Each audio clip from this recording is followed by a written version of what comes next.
Welcome to Sleep Code Historian. This is part of our World's Silent Empires series, Calm History for Sleep, Focus, and Long Nights. Tonight, we're exploring the Silk Road, the world's first global power system. Not a single road, but a network of routes that connected empires, moved religions faster than armies, and created the first true global economy, all built on the backs of merchants, slaves, and forgotten cities. Close your eyes if you'd like. Get comfortable. Let the weight of the day fall away. This is a system-based story, a story of how trade routes became power structures, how control over a single mountain pass could topple kingdoms, how silk, spices, and slaves moved through a web of taxation, violence, and bureaucracy that stretched from China to the Mediterranean. We'll move through interconnected systems tonight, each one a piece of the larger machine. From China's state control to Japan's isolation, from Central Asian gatekeepers to Persian bureaucracies, from the spread of religion to the collapse that ended it all. The Silk Road wasn't romantic. It wasn't peaceful cultural exchange. It was a machine, a global system of extraction and redistribution that lasted over 1,000 years. Empires rose and fell around it. Religions transformed as they traveled along it. Cities grew wealthy from it, then disappeared into desert sands when it collapsed. Tonight we'll understand how it worked. Not the myths, not the romance. The actual mechanics of power. This is Sleep Code Historian. Let the history begin. Breathe slowly. Let your mind wander through ancient roots. The Silk Road didn't begin with freedom. It began with control. China, specifically the Han Dynasty, understood something fundamental about trade. Whoever controls the source controls the system, and China controlled silk, the most valuable commodity in the ancient world. A fabric so prized that Roman senators wore it, Persian kings demanded it, and entire economies depended on it. But this wasn't a free market. This was state monopoly. This was the birth of economic statecraft. Let's understand what silk actually meant in the ancient world. It wasn't just beautiful fabric. It was technology that no one else possessed. It was lighter than wool, stronger than linen, and it held dye colors that other fabrics couldn't match. Roman writers described silk with wonder and confusion. They didn't know where it came from. Some thought it grew on trees. Others believed it was combed from special leaves. The mystery itself added value, and China guarded that mystery with state power. The Chinese government regulated every aspect of silk production. The technology of sericulture, raising silkworms and processing their cocoons, was a state secret, punishable by death if revealed to foreigners. This wasn't just economic policy. This was information warfare. Think of it as the ancient world's equivalent of controlling microchip technology. Silk was currency, diplomatic leverage, and soft power rolled into one shimmering fabric. The process of making silk was complex. It required specific knowledge passed down through generations. You needed to know which mulberry leaves to feed the worms, when to harvest the cocoons, how to unwind the delicate threads without breaking them, how to weave them into fabric. Each step was guarded. Sericulture families were monitored. Villages that produced silk were subject to special regulations. Government inspectors checked quality. Officials controlled who could buy raw silk and who could only purchase finished goods. This created layers of control. The knowledge was restricted. The production was monitored. The distribution was regulated. And the profits flowed upward to the state. The Han emperors established the Silk Road not for cultural exchange, but for strategic control. They built garrison towns along the western frontier. They taxed merchants at every checkpoint. They used silk as payment for military alliances with nomadic tribes who might otherwise raid Chinese territory. Consider the genius of this system. China produced something everyone wanted. They controlled the only source. They regulated who could trade it. And they used it to buy peace with potential enemies. Nomadic tribes along China's borders received silk as tribute. This kept them from raiding, but it also made them dependent on Chinese goodwill. If they misbehaved, the silk stopped flowing. Their chiefs lost prestige. Their warriors grew restless.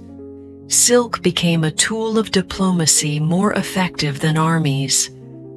Every caravan that left Chang'an, modern Xi'an, was mapped, tracked, and taxed. The Chinese bureaucracy kept meticulous records. Which merchants carried what goods, where they were heading, how much they paid in tariffs. The Han Dynasty created one of history's first systematic customs systems. Border officials maintained registries. They inspected cargo. They assessed values. They collected taxes based on standardized rates. This wasn't arbitrary shakedowns by corrupt officials, though that happened too. This was bureaucratic extraction, professional, systematic, predictable. Merchants could calculate costs. They knew what they'd pay at each checkpoint. This predictability, despite being expensive, actually facilitated trade. Better to know you'll pay 30% in taxes than to risk everything on a border guard's mood. This created a system where the state extracted wealth at the source, while merchants bore all the risk of the journey ahead. Bandits, weather, disease, corrupt officials in foreign lands. These were the merchants' problems. The Chinese state had already taken its cut. And what a cut it was. Historical records suggest that taxes on Silk Road trade constituted a significant portion of imperial revenue. Some estimates suggest 10 to 20% of Han Dynasty income came from Silk Road taxation. This meant the emperor had a direct financial interest in keeping trade flowing, not for the benefit of merchants, but for the health of the treasury. This model would repeat across every empire the Silk Road touched. Tax the goods at entry, tax them at exit, tax them at every checkpoint in between. The Silk Road wasn't just a trade route. It was a revenue stream that multiple empires tapped simultaneously. But China controlled more than silk. It controlled information. The routes themselves were state knowledge. Which mountain passes were safe? Which oases had water? Which tribal leaders could be bribed? Which paths avoided the worst desert crossings?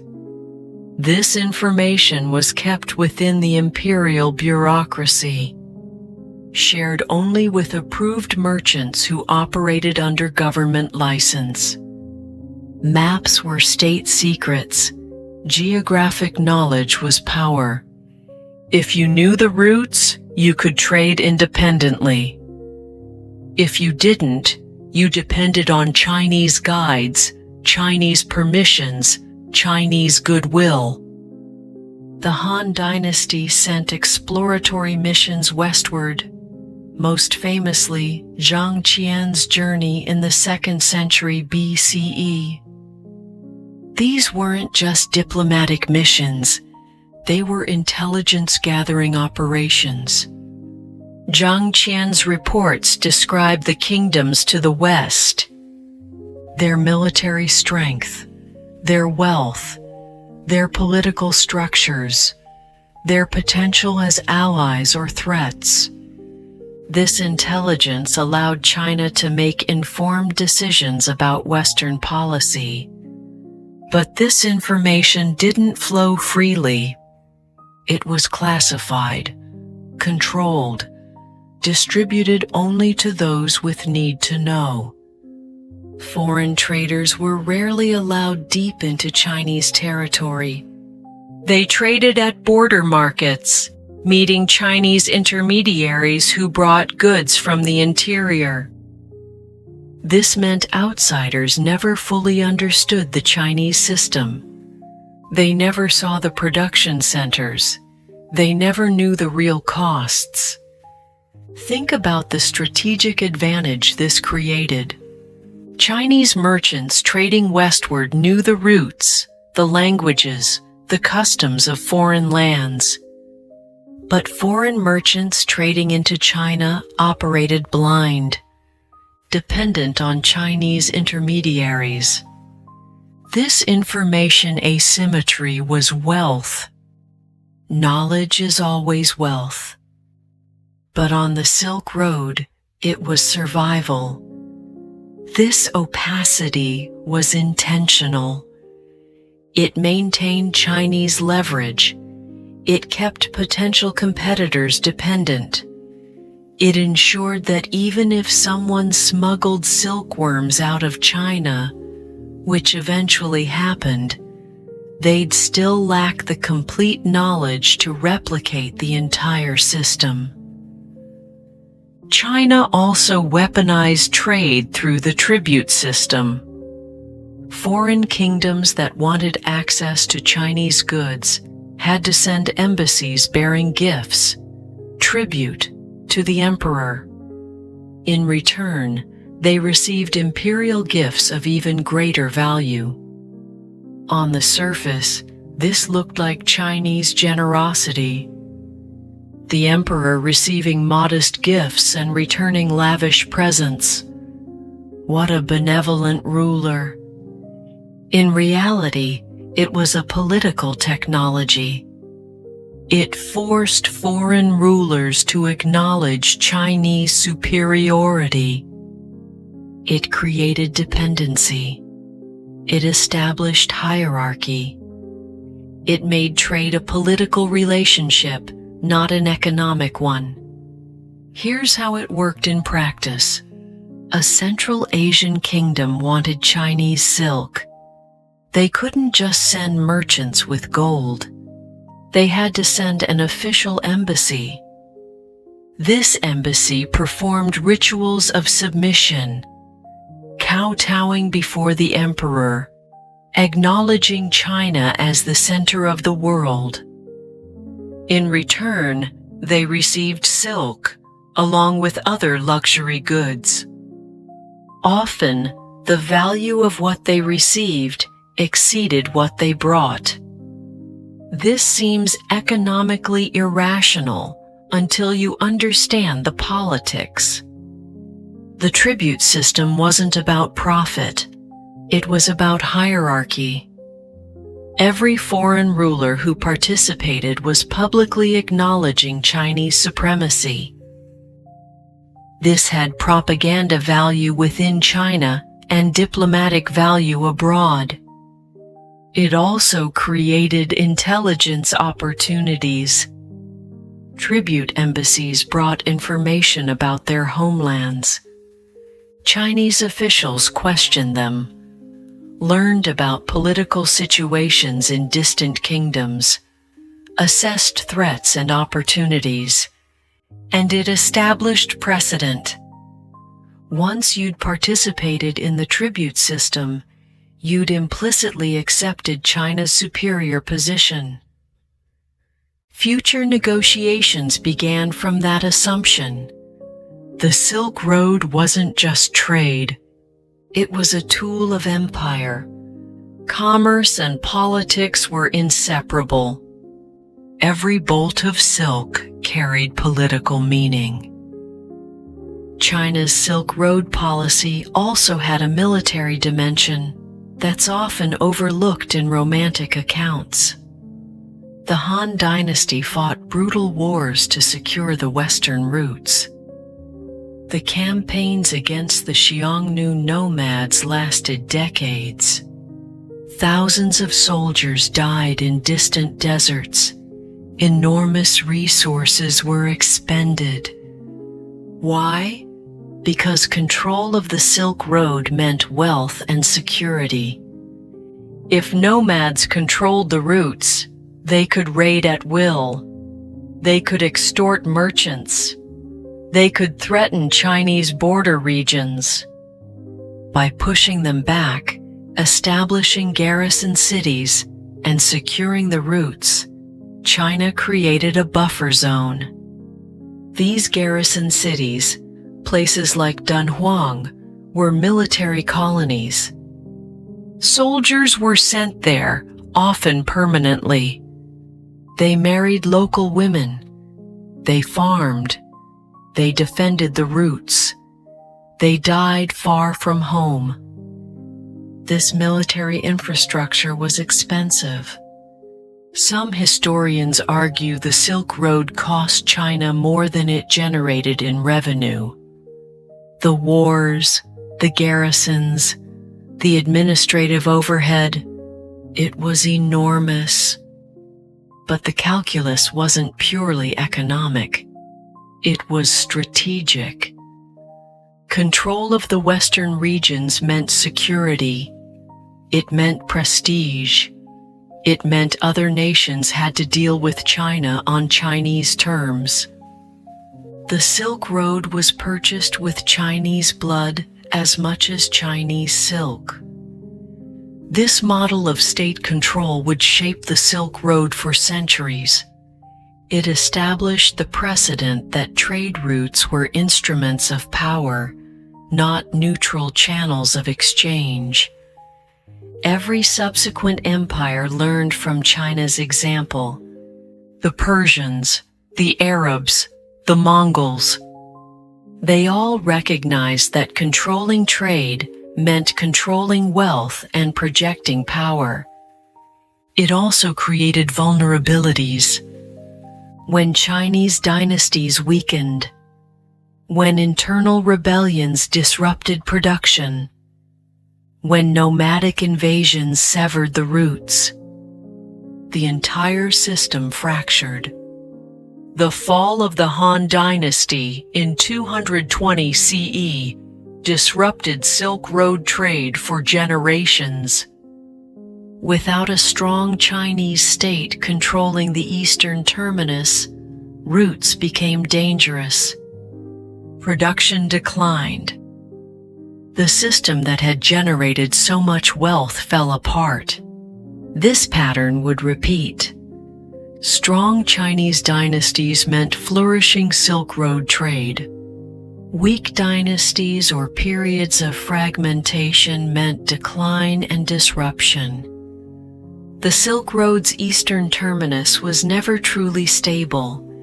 It depended on the strength of the Chinese state.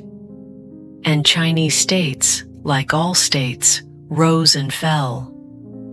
But for now, in the early centuries of the Silk Road, China set the terms. And every other power along the route had to respond to Chinese dominance or find ways to work around it. This is Sleep Code Historian, where we explore the systems that shaped our world. Rest your mind as we continue our journey. Let the rhythm of ancient trade routes lull you deeper into rest.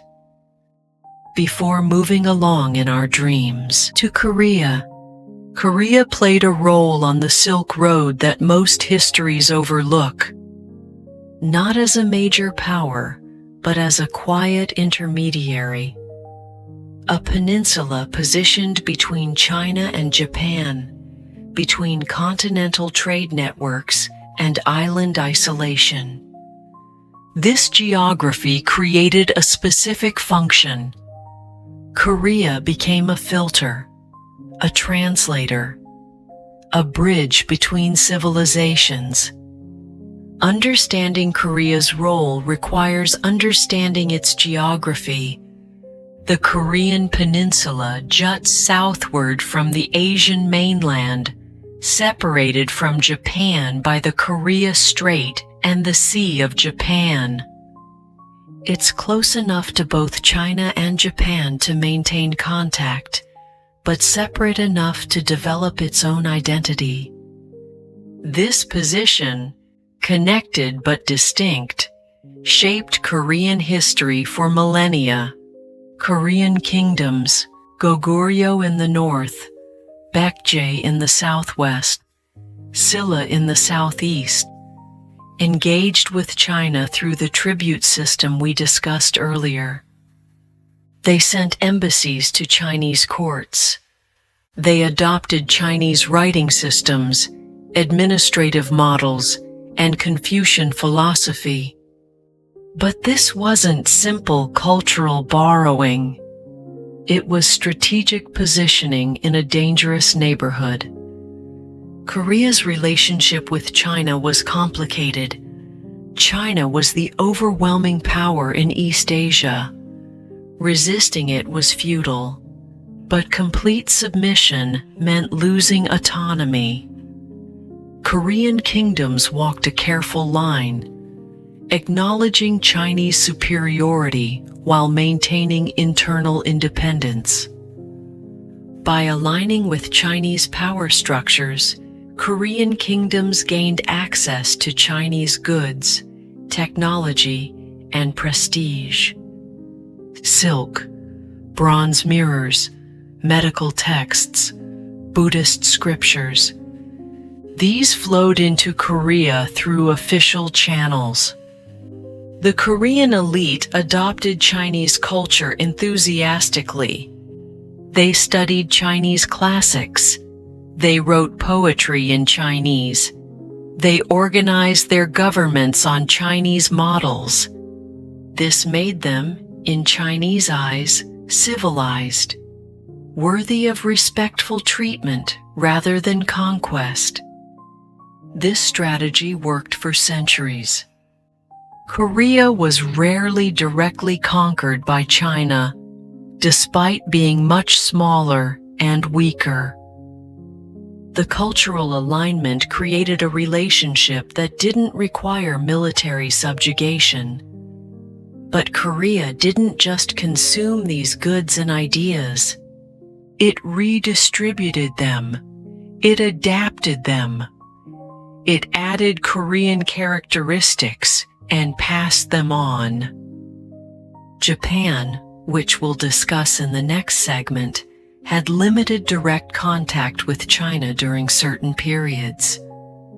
Korean kingdoms stepped into this gap.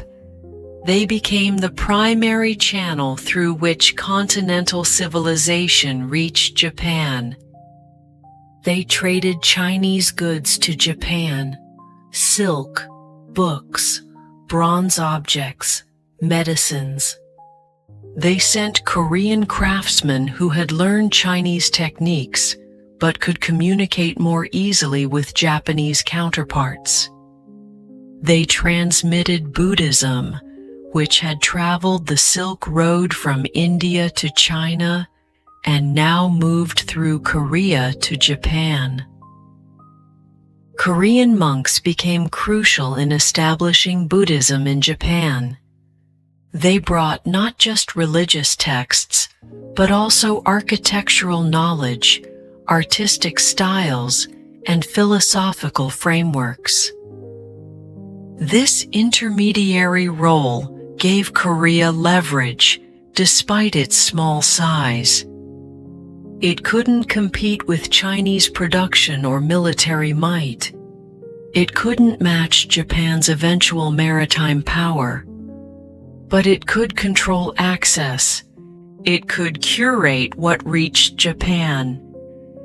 It could position itself as essential to regional exchange. Think of Korea as a valve between two larger systems. It regulated flow. It transformed what passed through it. It extracted value from its position rather than from production or conquest. This is a different kind of power, the power of the middleman.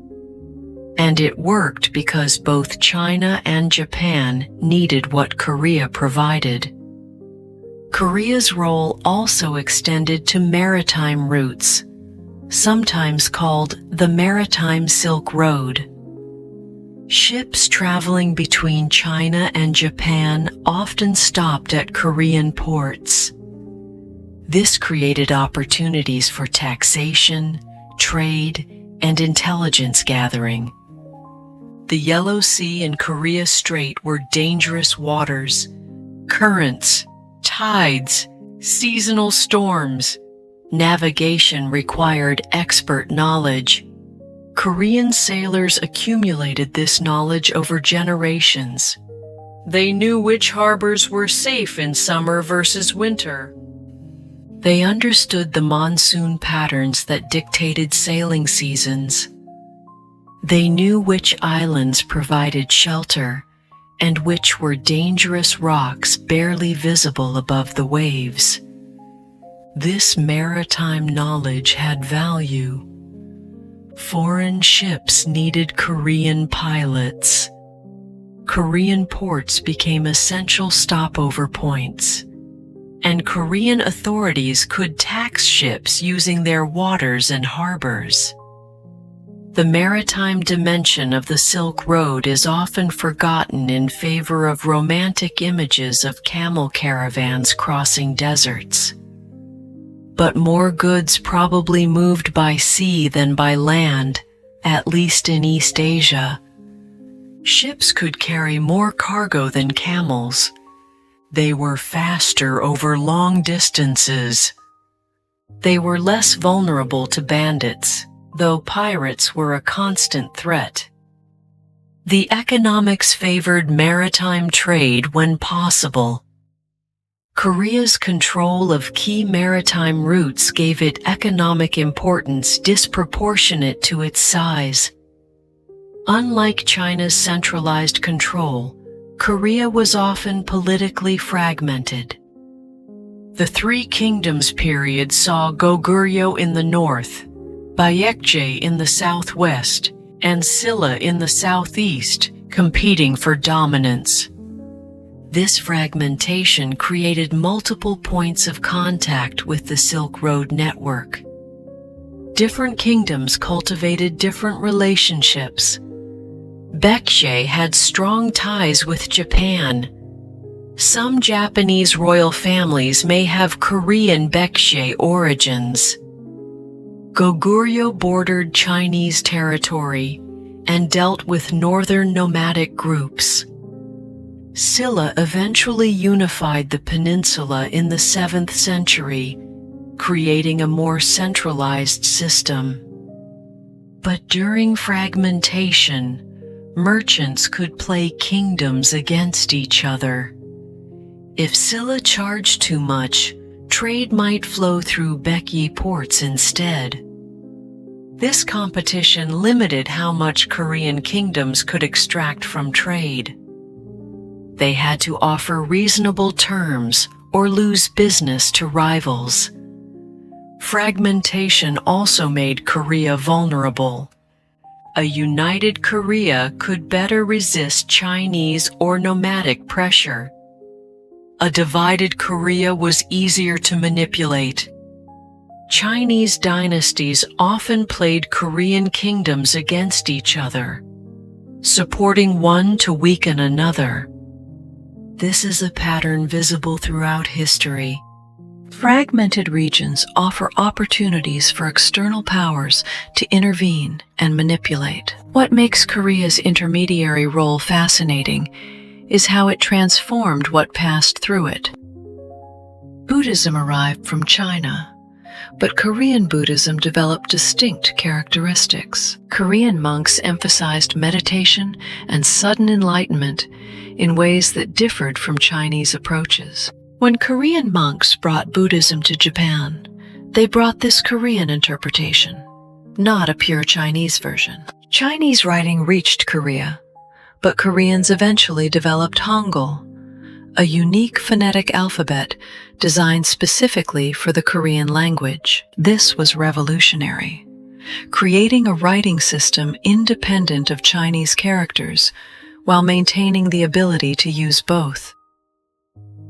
Artistic styles, architectural forms, philosophical concepts, all were adopted, adapted, and transmitted with Korean characteristics added. This transformation process is crucial to understanding cultural exchange. Things don't move along trade routes unchanged. They're modified by every culture they pass through. By the time a concept travels from India through Central Asia and China to Korea and then Japan, it's been transformed multiple times. Korea's role was never passive reception and transmission. It was active transformation. Korea's story illustrates an important principle of the Silk Road. You didn't need to be the strongest empire to extract value from the system. You needed to be positioned correctly. Control a strategic location. Offer services others need. Maintain relationships with multiple powers. Adapt and transform rather than simply produce. This was Korea's strategy. It wasn't dramatic. It wasn't conquest. There were no Korean legions marching across Asia. There were no Korean trading posts from Persia to Rome. Instead, it was the quiet accumulation of advantage through geography and diplomacy, the patient building of relationships, the careful cultivation of cultural prestige. And it worked. For centuries, Korea remained independent, developed a rich culture, and extracted wealth from its intermediary position, all without building an empire. In some ways, Korea's approach was more sustainable than conquest. Empires rise and fall, but geographic position persists. As long as trade flowed between China and Japan, Korea's intermediary role had value. But Korea's position also revealed the vulnerability of small powers in global systems. When larger powers fought, Korea suffered. When China invaded, Korean kingdoms had to submit or face destruction. When nomadic groups swept south, Korean territory was raided. Korea's strategy required careful diplomacy, never provoking larger powers, always maintaining useful relationships, staying valuable enough to preserve, but never threatening enough to conquer. This balancing act sometimes failed. Invasions happened. Tribute demands became oppressive. Korean autonomy was sometimes more theoretical than real. The history of small powers navigating between larger ones is often tragic. They survive by being useful, by not threatening anyone, by accepting subordinate positions in exchange for basic independence. Korea's success in maintaining that independence for so long is actually remarkable. Many smaller kingdoms disappeared entirely, absorbed by empires. Korea's cultural distinctiveness survived because Korean rulers navigated these dangers skillfully. This is Sleep Code Historian. Let your thoughts drift as we move eastward to Japan. Breathe deeply. Let ancient currents carry your mind toward rest. The Silk Road officially ended in China, but its influence extended further east, across the sea to Japan. Japan's relationship with the Silk Road was unique. Selective access, punctuated by deliberate isolation. A pattern of opening and closing, learning and withdrawing, that defined Japanese engagement with the continent for over 1,000 years. To understand this pattern, you need to understand Japan's geographic situation, an archipelago separated from the Asian mainland by hundreds of miles of ocean, close enough for contact, far enough for independence, connected enough to receive continental influences, isolated enough to develop unique characteristics. This geography gave Japan choices that continental powers didn't have. Korea couldn't choose isolation. It shared a land border with China. Central Asian kingdoms couldn't withdraw. They sat astride trade routes that others controlled. But Japan could control its exposure to outside influences. And it did, repeatedly, throughout its history. In the 8th century CE, the Japanese city of Nara became a repository of Silk Road goods. The Shosoin Imperial Repository still preserves objects that traveled thousands of miles. Persian glass bowls, Central Asian textiles showing patterns from ancient Iran, Indian ivory carvings, Chinese ceramics, musical instruments from throughout Asia. Walking through the Shosoin collection today is like seeing the Silk Road in physical form. Objects from a dozen civilizations gathered in one place, preserved for over 1,000 years. These weren't acquired through Japanese merchants traveling the Silk Road. Japan didn't send caravans to Samarkand or Chang'an in significant numbers. The dangers were too great, the distances too vast, the cultural differences too extreme. Instead, goods came to Japan through intermediaries, Chinese, Korean, and Southeast Asian traders who brought Silk Road luxuries to Japanese ports. They arrived as diplomatic gifts, as trade goods, as objects collected by Japanese embassies visiting China. The Japanese imperial court carefully selected what entered the country. Buddhism arrived, but it was filtered through Japanese interpretation. Chinese writing systems were adopted, but modified into uniquely Japanese scripts, hiragana and katakana, that could represent Japanese sounds that Chinese characters couldn't capture. Artistic styles were imported from the continent, then transformed. Japanese Buddhist sculpture shows Chinese influences, but with distinctly Japanese aesthetics.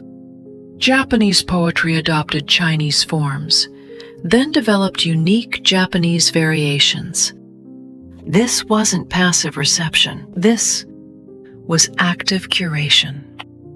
Japanese elites chose what to adopt, what to modify, what to reject. This selectivity was strategic. Japanese rulers wanted the benefits of continental civilization: technology, art, philosophy, administrative systems, without the dependency or subordination that came with full integration into the Chinese tribute system. They studied China carefully. They sent embassies, the famous Kentoshi missions, to Chang'an during the Tang Dynasty. These embassies spent months or years in China, studying everything: government organization, legal codes, architectural styles, religious practices, artistic techniques, military systems. Then they returned to Japan and selectively implemented what they'd learned. The Taika reforms of the 7th century reorganized Japanese government along Chinese lines, but with Japanese modifications. Buddhism was established as a state religion, but adapted to Japanese conditions and combined with indigenous Shinto practices. They adopted Chinese calendar systems, but kept calculating years by imperial reign rather than continuous eras. They built capitals modeled on Chang'an, but smaller and adapted to Japanese geography and social structure. Every adoption was a choice. Every implementation was modified. Nothing was simply copied. This created a pattern: bursts of intensive contact, followed by periods of isolation. Japan would open to continental influences for a few decades, absorb what it wanted, then withdraw to digest and transform what it had learned. The Kantoshi missions ended in 894 CE. Japan had learned enough. Further missions were deemed unnecessary and dangerous. The sea voyage was perilous, and the Tang Dynasty was declining. Japan turned inward. Japan's geography enabled this strategy. Island nations can control access points more easily than continental powers with porous borders. China couldn't isolate even if it wanted to. It had thousands of miles of land borders with dozens of different peoples. Traders, invaders, refugees crossed those borders constantly. China could try to regulate them, but it couldn't stop them. Japan could stop them by controlling ports, by limiting which ships could land where, by restricting foreign contact to specific locations. Japan could regulate continental contact almost completely. During periods of isolation, Japan developed internally.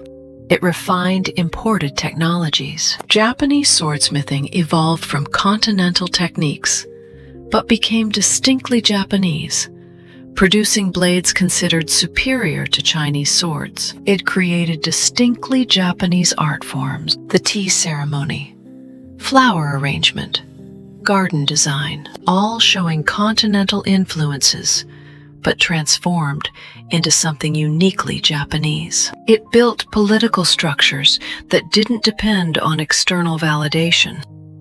The emperor remained, but real power shifted to shogunates, military governments that had no Chinese equivalent. Japanese culture during isolation periods became increasingly distinct from continental cultures. The language diverged further from Chinese. Social structures evolved in different directions. Values and aesthetics developed unique Japanese characteristics. When Japan reopened to trade after isolation periods, it did so from a position of strength, not desperation. It had developed internally. It had things to offer: Japanese folding fans, lacquerware, decorative arts that continental traders wanted. Isolation wasn't weakness. It was a strategic choice that allowed internal development without constant pressure to conform to continental models. But isolation had costs. Japan missed developments in military technology during some isolation periods, which would become painfully clear in later centuries. Its economy remained smaller and less diversified than continental powers. Certain technologies and goods simply weren't available domestically. Medicine, certain textiles, books. These required continental contact, and isolation was never absolute. Smugglers, pirates, and unauthorized traders always found ways through. The medieval Japanese term wako referred to these maritime raiders who operated outside official channels, sometimes Japanese, sometimes Korean, sometimes mixed crews. These wako pirated along Chinese and Korean coasts, raided ports, smuggled goods. They represented unofficial contact that governments couldn't fully control. The sea was too vast, the coastlines too long, enforcement too difficult. So even during official isolation, some contact continued. Information leaked through. Goods trickled in. People crossed boundaries that governments tried to maintain. Complete isolation was impossible.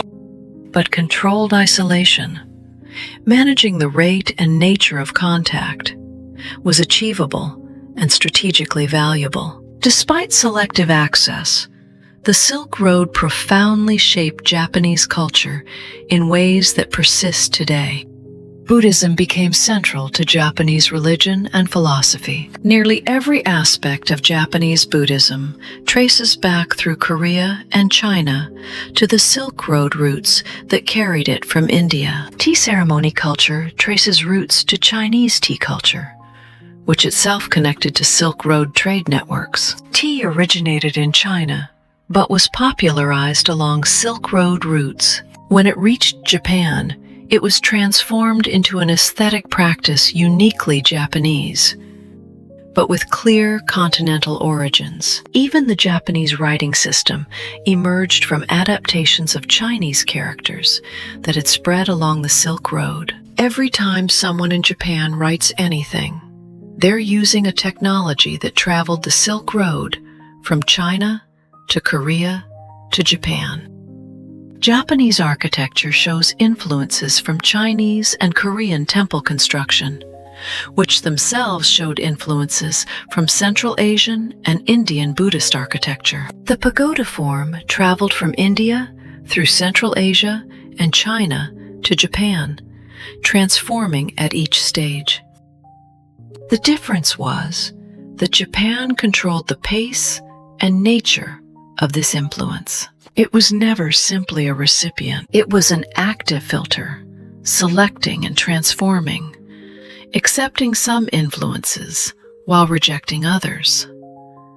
This gave Japanese culture a unique character, clearly connected to broader Asian civilizational patterns, but distinctively Japanese. Japan's engagement with the Silk Road also shaped its maritime identity. The sea was both barrier and highway. It protected Japan from invasion.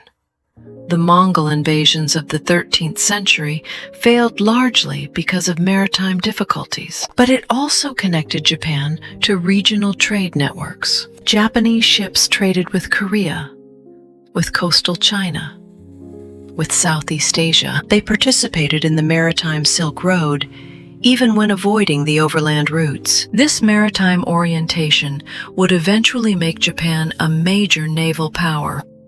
The skills developed trading along Asian coasts, navigation, shipbuilding, maritime organization, laid foundations for later expansion.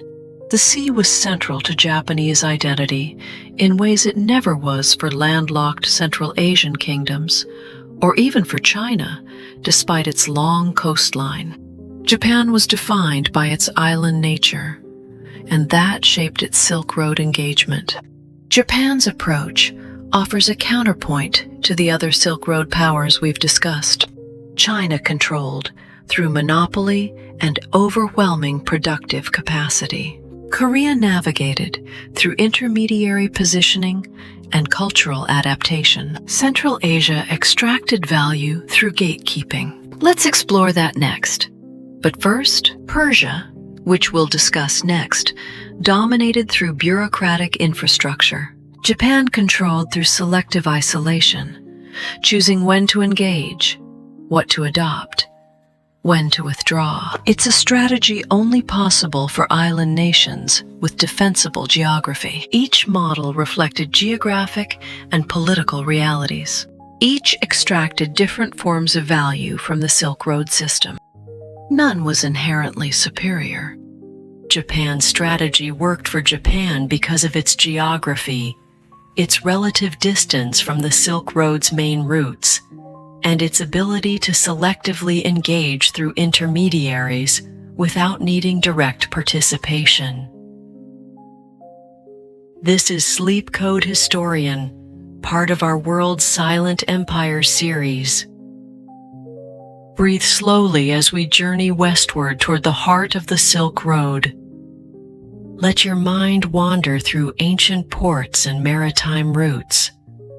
Rest comes naturally when we stop fighting it. If you want to understand power on the Silk Road, understand this. Central Asia controlled the choke points. The routes between China and the West had to pass through Central Asian territory. Mountain passes through the Pamirs and the Tian Shan ranges. Desert oases in the Taklamakan and the Kizilkum. River valleys like the Amu Darya and the Sir Darya. These were physical bottlenecks where a small force could control vast flows of trade.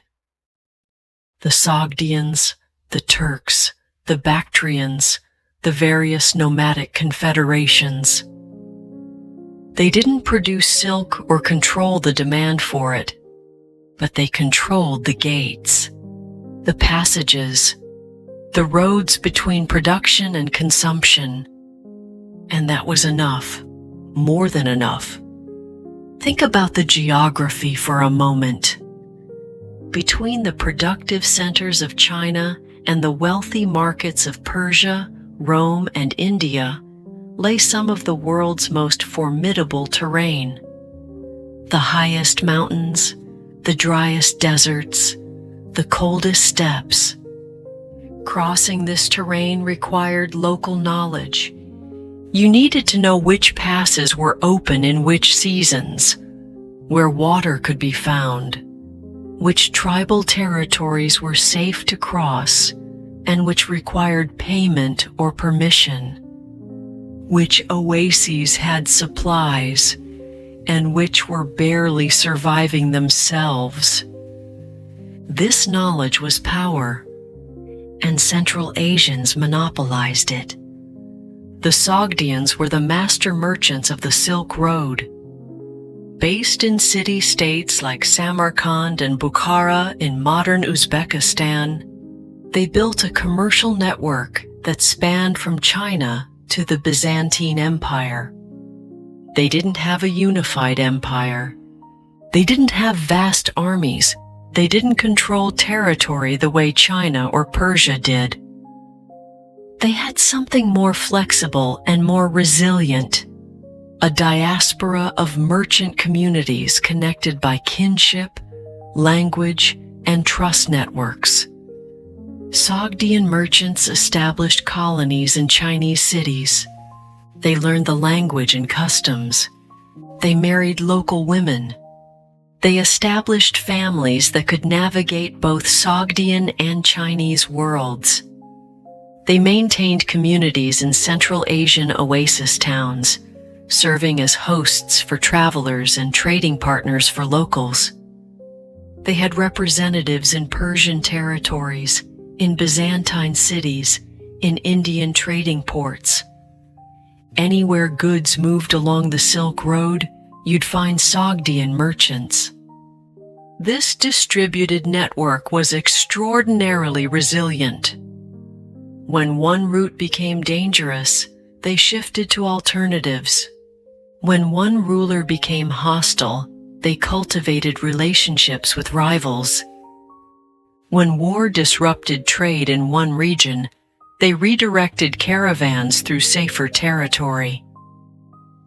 The Sogdian language became a lingua franca of Silk Road trade.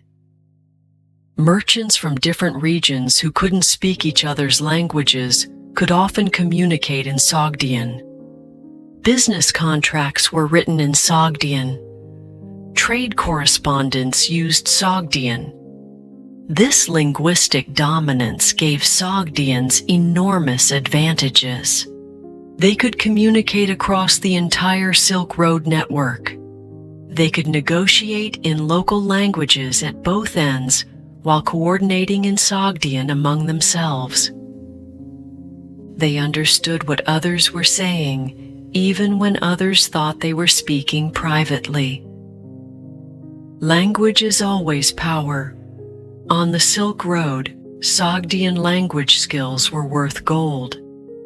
Central Asian powers extracted wealth through tolls, protection fees, and provision of services. Every service that made trade possible became a revenue stream. Every caravan needed guides who knew the routes. Guides had to be paid, needed guards against bandits.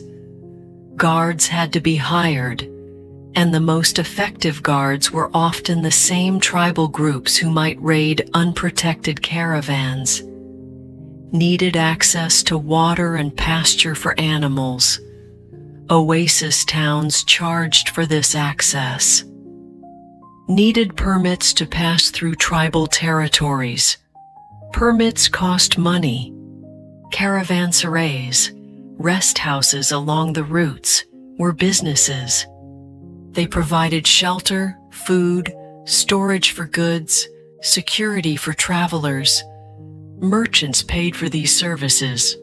Money changers were essential. Different regions used different currencies.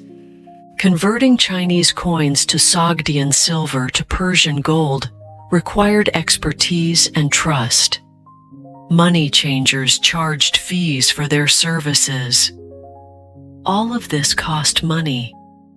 A merchant traveling from China to Persia might spend as much on Central Asian fees, services, and tolls as they spent acquiring the goods they were trading.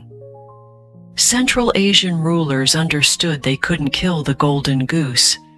If they taxed too heavily, merchants would seek other routes or stop coming altogether. If they made passage too dangerous through extortionate demands, trade would divert to alternatives. The optimal extraction rate was just below the point where trade became unprofitable, high enough to generate substantial revenue, low enough to keep merchants coming. This created a predatory equilibrium. Merchants paid because the alternative was worse. Losing everything to bandits, dying of thirst in the desert, getting lost in mountains. Rulers extracted wealth without destroying the system that generated it. It was parasitism perfected. Take enough to prosper, but not so much that the host dies. But gatekeeping wasn't just tolls and services. It was also controlled violence. Nomadic groups would raid caravans, their own form of taxation, then offer protection from raids for a fee. The same group that threatened you would also protect you. This wasn't chaos. It was a business model. Consider the psychology of this arrangement. A merchant traveling through unfamiliar territory sees armed horsemen on the horizon. Fear spikes. These could be raiders who'll take everything and leave him dead in the sand. But the horsemen approach peacefully. Their leader speaks through a translator. For a reasonable fee, they'll escort the caravan through their territory. They'll guarantee safety. They know the routes, the water sources, the dangers. The merchant has a choice: pay the fee or risk traveling unprotected. Most paid. The fee was cheaper than losing everything. What the merchant might not realize is that the bandits other travelers warned him about, often the same group now offering protection, or allied groups sharing territory and splitting profits. The threat of violence made the promise of protection valuable, and Central Asian powers monopolized both the threat and the protection. this wasn't unique to Central Asia. Protection rackets appear throughout history whenever central authority is weak and local groups are strong enough to threaten but not strong enough to rule. The mafia in Italy, warlords in medieval Europe, armed groups in weak states today. The pattern repeats, but on the Silk Road, it was refined to an art. Tribal confederations maintained just enough danger to make protection valuable, but not so much danger that trade stopped entirely. They calibrated violence to maximize extraction without killing the trade that sustained them. Central Asia was rarely unified under one power. Instead, it was a constantly shifting landscape of tribal confederations, city-states, and regional kingdoms. This fragmentation created competition for trade routes. If one ruler charged too much, merchants could negotiate with a rival who controlled an alternative pass or oasis. If one city's caravanserai was too expensive, travelers could stop at a competitor's establishment. This competition placed limits on extraction. No single gatekeeper could squeeze too hard without losing business to competitors. Merchants had options. Routes were flexible. Oases competed for traffic. This is basic economics. Even on the Silk Road, market forces operated. But fragmentation also created instability. Wars between Central Asian powers disrupted trade. Armies fighting over territory destroyed infrastructure. Merchants caught in war zones were robbed by both sides. Cities under siege closed their gates to travelers. The Silk Road thrived on stable gatekeeping. It suffered when gatekeepers fought each other. Merchants needed predictable costs and safe passage. War destroyed both. This created incentives for cooperation among Central Asian powers. Several oasis cities might form leagues. They agreed not to compete too aggressively. They standardized tolls and fees. They coordinated security. This maximized extraction while maintaining trade flows. But cooperation was always fragile. Ambitious rulers broke agreements. Tribal feuds erupted into violence. Succession disputes fractured alliances. The political landscape constantly shifted. Merchants learned to navigate this instability. They cultivated relationships with multiple powers. They paid protection fees to several groups to hedge their risks. They gathered intelligence about political situations along their routes. They adjusted plans based on changing conditions. Trading on the Silk Road required not just business acumen, but political intelligence and diplomatic skill. Central Asians weren't just economic gatekeepers.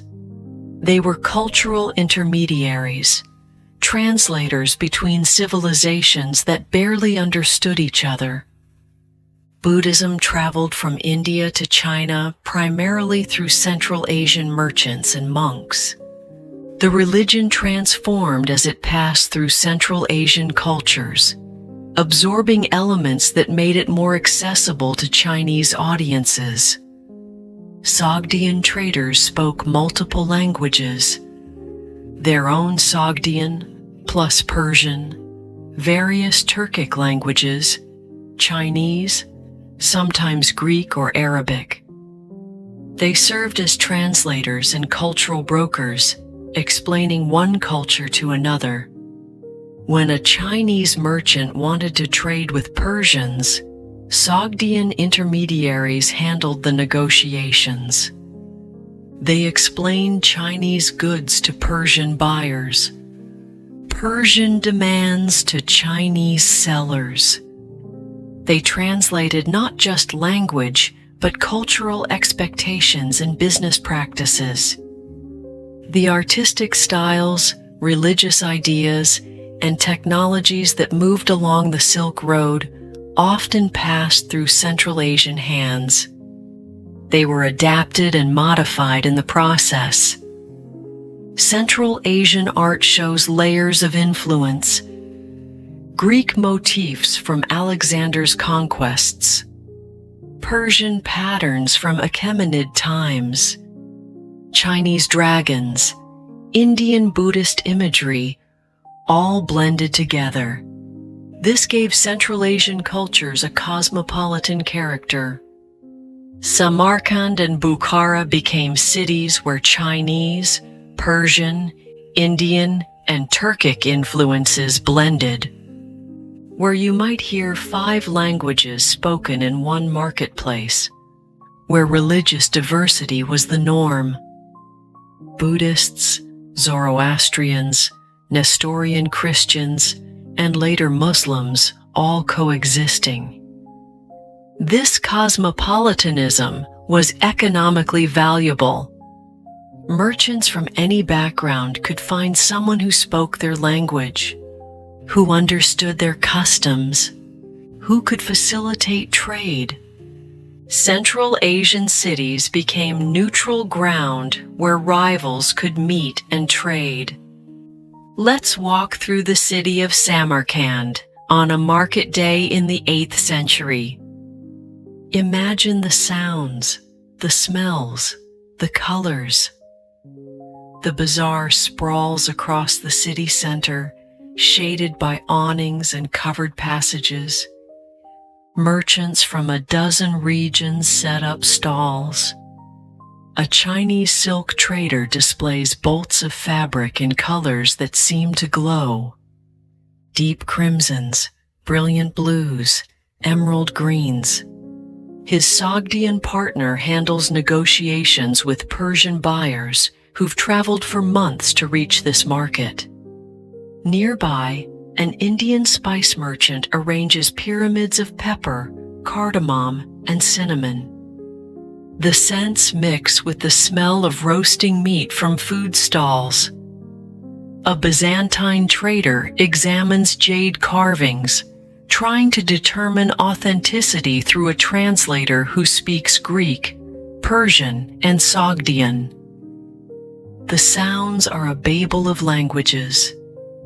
Sogdian dominates, the language of commerce, but you hear Chinese, Persian, Arabic, various Turkic dialects, even occasional Latin from Roman traders who've made the long journey.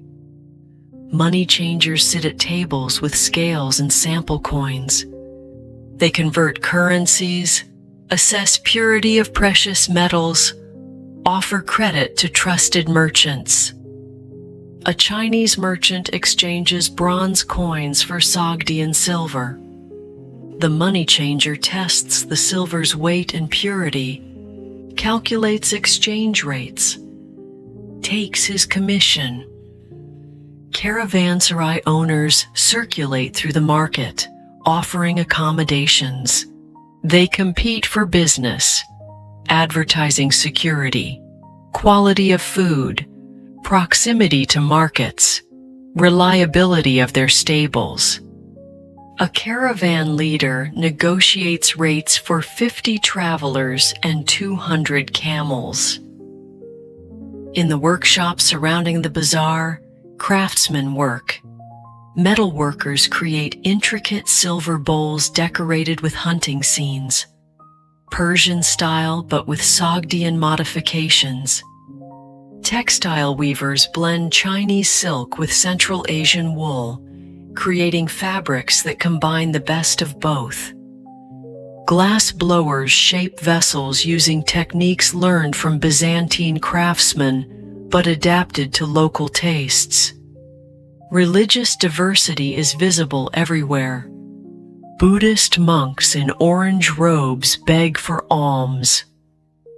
Zoroastrian priests tend a fire temple where merchants make offerings before departing on dangerous journeys.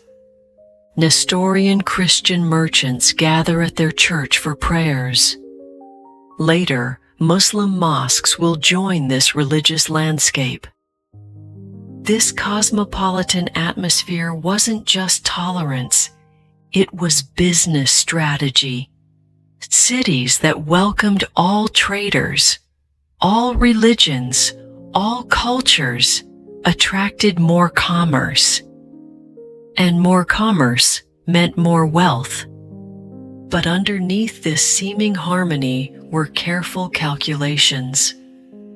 Local rulers monitored foreign merchants, gathering intelligence.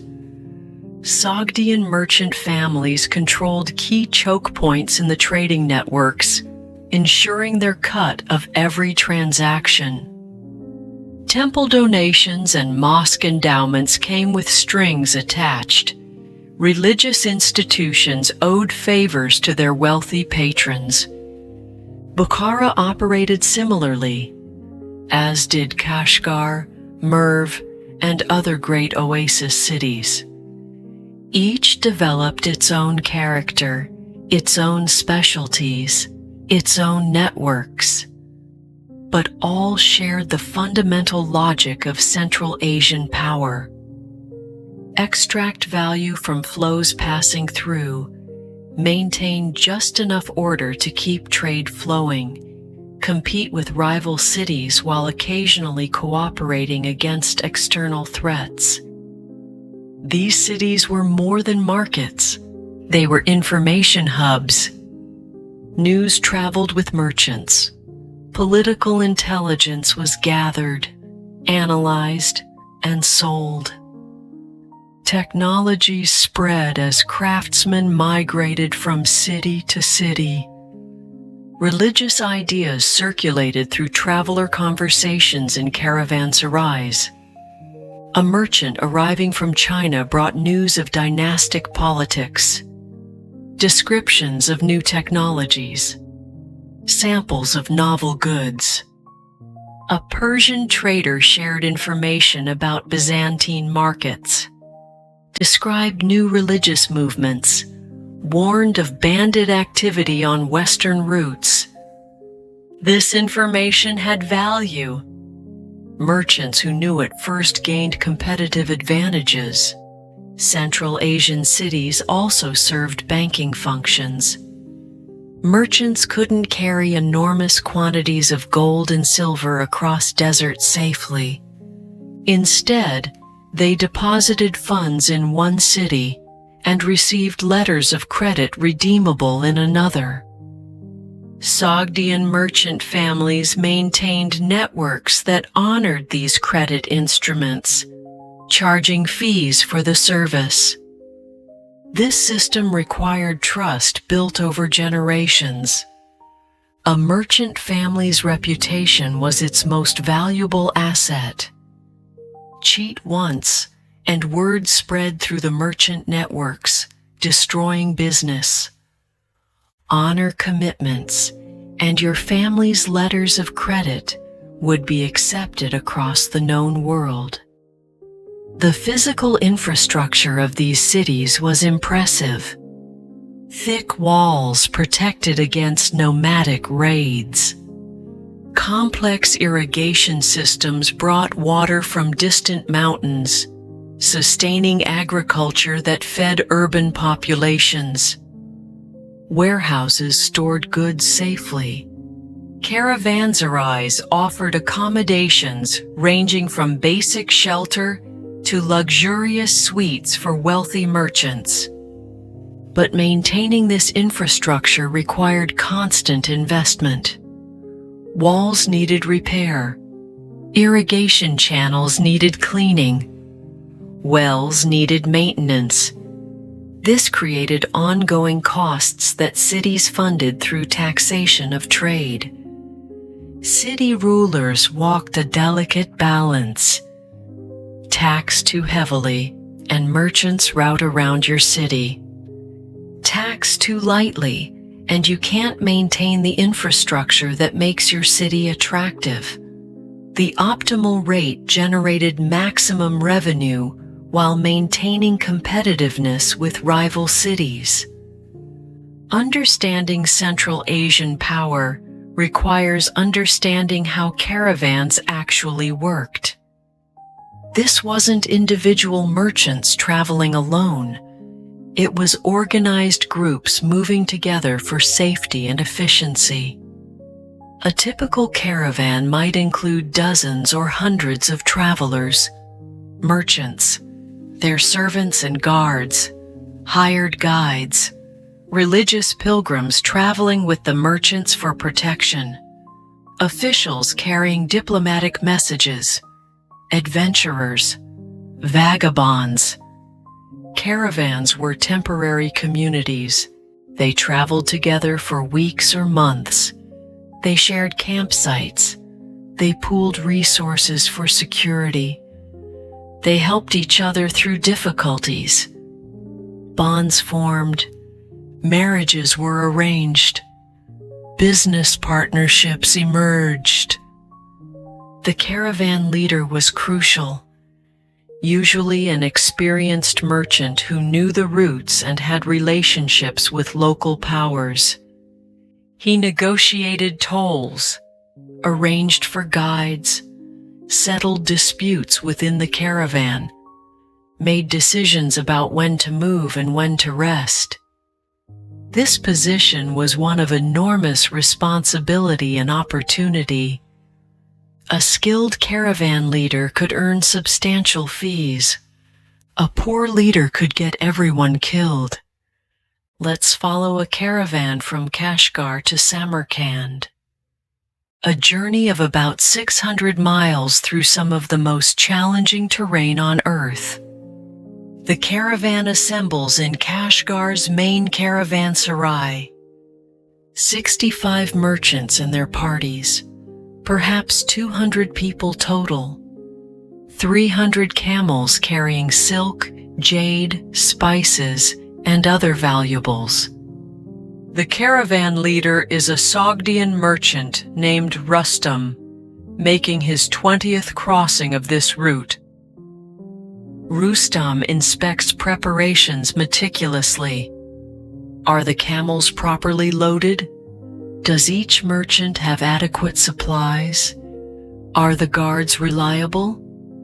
He negotiates final payments with suppliers, settles disputes about load distributions, confirms arrangements with guides. The caravan departs at dawn, moving slowly westward. The pace is dictated by the camels, about 3 miles per hour, with regular rest stops. They'll travel 8 to 10 hours daily when conditions permit. The first days cross relatively easy terrain. Merchants get to know each other. Bonds form based on shared origins, shared languages, shared religions. A Chinese merchant befriends a Sogdian who speaks Chinese. A Persian trader joins evening prayers with other Muslims. A Buddhist monk teaches meditation to anyone interested. But everyone watches Rustam. His decisions will determine their survival. When to rest. When to push forward. Which routes to take. How to negotiate with tribal leaders whose territory they'll cross. 5 days out, they reach the first major challenge. A mountain pass over the Tian Shan Range. The elevation reaches 14,000 feet. The air grows thin. Travelers struggle to breathe. Some suffer altitude sickness. The temperature drops below freezing even in summer. Rustam pushes them to cross quickly. Lingering at high altitude increases danger. They travel through the night, using moonlight to navigate. Several camels collapse from exhaustion. The caravan can't wait. The animals are abandoned, their loads redistributed. One elderly merchant dies in his sleep, his heart unable to handle the altitude. They bury him beside the trail, marked by a simple cairn. His goods become his son's inheritance. The caravan moves on. Descending the western slope, they enter desert territory. Water becomes the critical concern. Rustam's knowledge of hidden springs and emergency water sources becomes vital. The caravan follows ancient routes marked by the bones of travelers who miscalculated. They reach an oasis controlled by a Turkic tribal confederation. Rustam negotiates passage fees. The tribal leader demands higher payment than last year. Rustam negotiates skillfully, offering gifts, invoking past relationships, subtly threatening to use alternative routes. They settle on terms both can accept. The caravan rests for 3 days at the oasis, replenishing water supplies, repairing equipment, allowing exhausted travelers to recover. Merchants trade with locals, buying fresh food, selling small items. A merchant marries his daughter to a local trader's son, creating family bonds that will facilitate future trade. Back on the road, they face sandstorms. Rustam recognizes warning signs, particular cloud formations, specific wind patterns. He orders the caravan to shelter behind rock formations, covering goods with tarps, protecting faces with cloth. The storm rages for a day and a night. When it passes, the trail has vanished, buried under shifting sands. Rustam navigates by landmarks invisible to inexperienced eyes. Bandits shadow the caravan for 2 days. Rustam hires local guards, men from the same tribal group as the bandits. The bandits break off. This is the protection racket operating as designed. Pay for protection or face the consequences. 43 days after leaving Kashgar, the caravan reaches Samarkand. Travel that might have taken 30 days in ideal conditions required longer because of altitude sickness, sandstorms, and necessary negotiations with multiple powers. Merchants immediately begin selling goods and planning next journeys. Some will rest in Samarkand for months before traveling further west. Others will turn back toward China with new goods. A few will remain in Samarkand, settling permanently, joining the city's Sogdian merchant community. Rustam collects his fees, a percentage of each merchant's goods plus bonus payments from satisfied clients. He's already planning his next caravan, scheduled to depart in 6 weeks. This was how the Silk Road actually functioned. Not individual heroes on romantic adventures, but organized commercial operations navigating complex terrain, managing relationships with multiple powers, calculating risks and rewards, building networks that spanned continents. Central Asian cities competed to be caravan stops. A city that attracted caravans prospered. A city that caravans avoided withered. Reputation mattered enormously on the Silk Road. Information traveled with merchants. A city that treated traders well would be recommended. One that robbed or mistreated them would be warned against.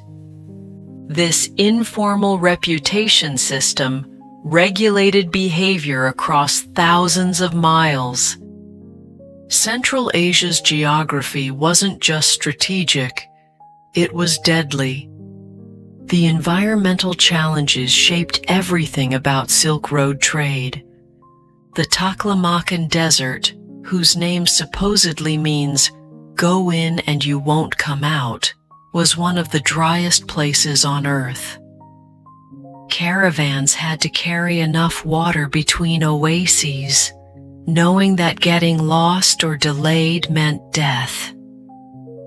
Mountain passes through the Pamirs, and Tian Shan reached elevations above 15,000 feet.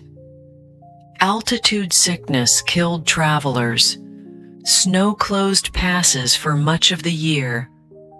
Avalanches buried caravans. The thin air exhausted both people and animals.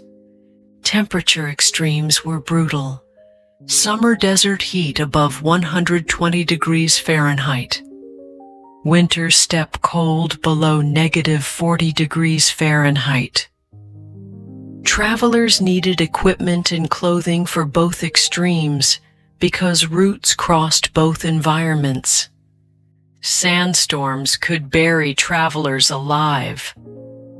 Travelers learned to recognize the signs, specific cloud formations, particular winds, and take shelter. Those who didn't recognize the signs died. Water sources were precious and fought over. An oasis that sustained a city one year might dry up the next. Rivers changed courses. Wells went saline. Climate variations meant routes that were viable one decade became impassable the next. Central Asians who survived these conditions developed expertise that outsiders lacked.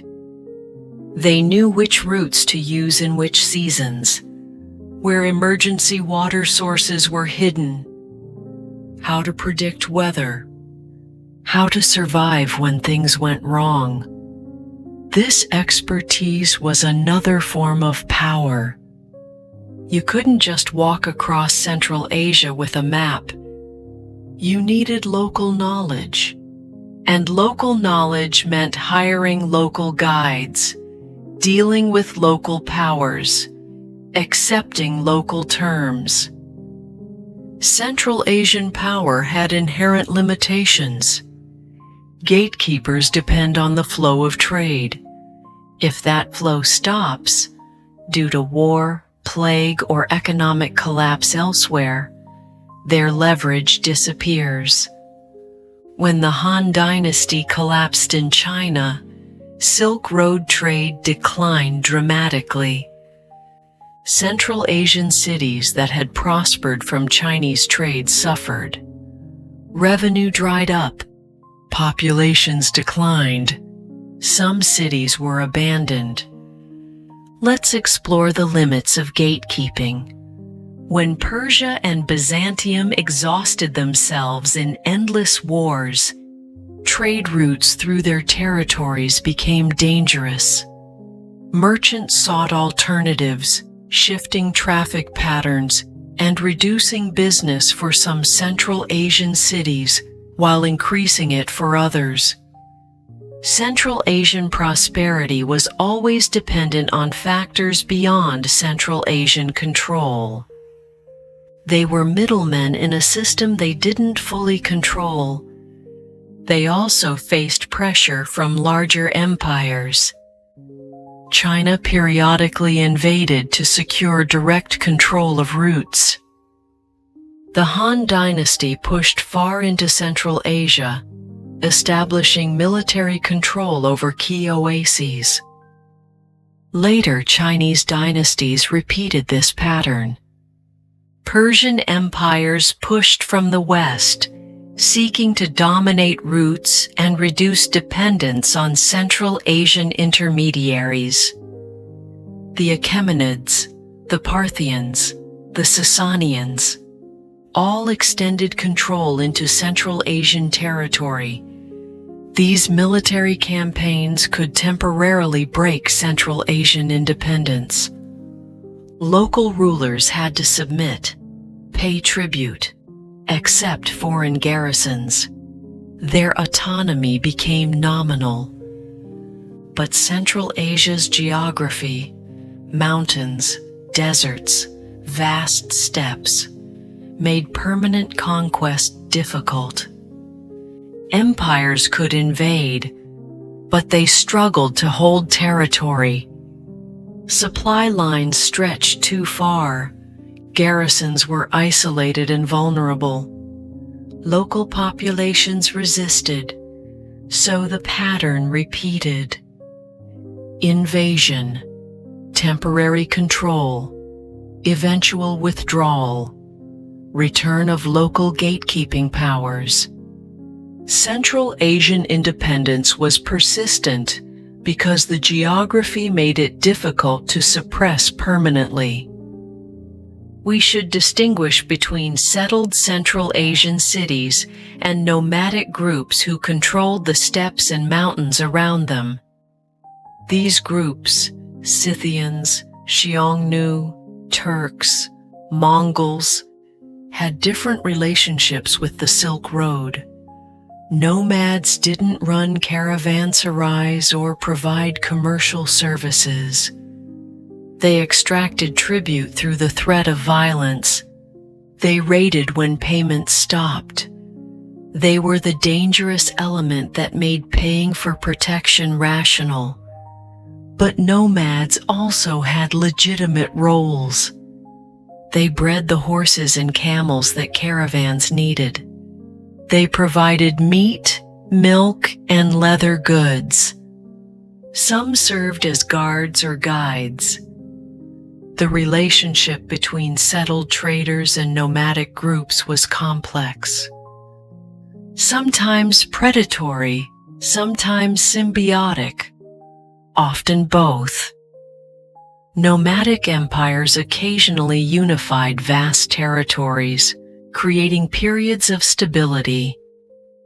The Mongol Empire's unification of Eurasia in the 13th century made Silk Road trade safer than it had been in centuries. Merchants could travel from China to Persia under one legal system, with standardized tolls and effective security. But nomadic empires were fragile. Based on personal loyalty to charismatic leaders, they often fractured after the founder's death. The Mongol Empire fragmented within decades. When it did, the stability it had created disappeared. The model Central Asia pioneered, extracting wealth from flows you don't create, appears throughout history. Modern states that control shipping lanes follow similar logic.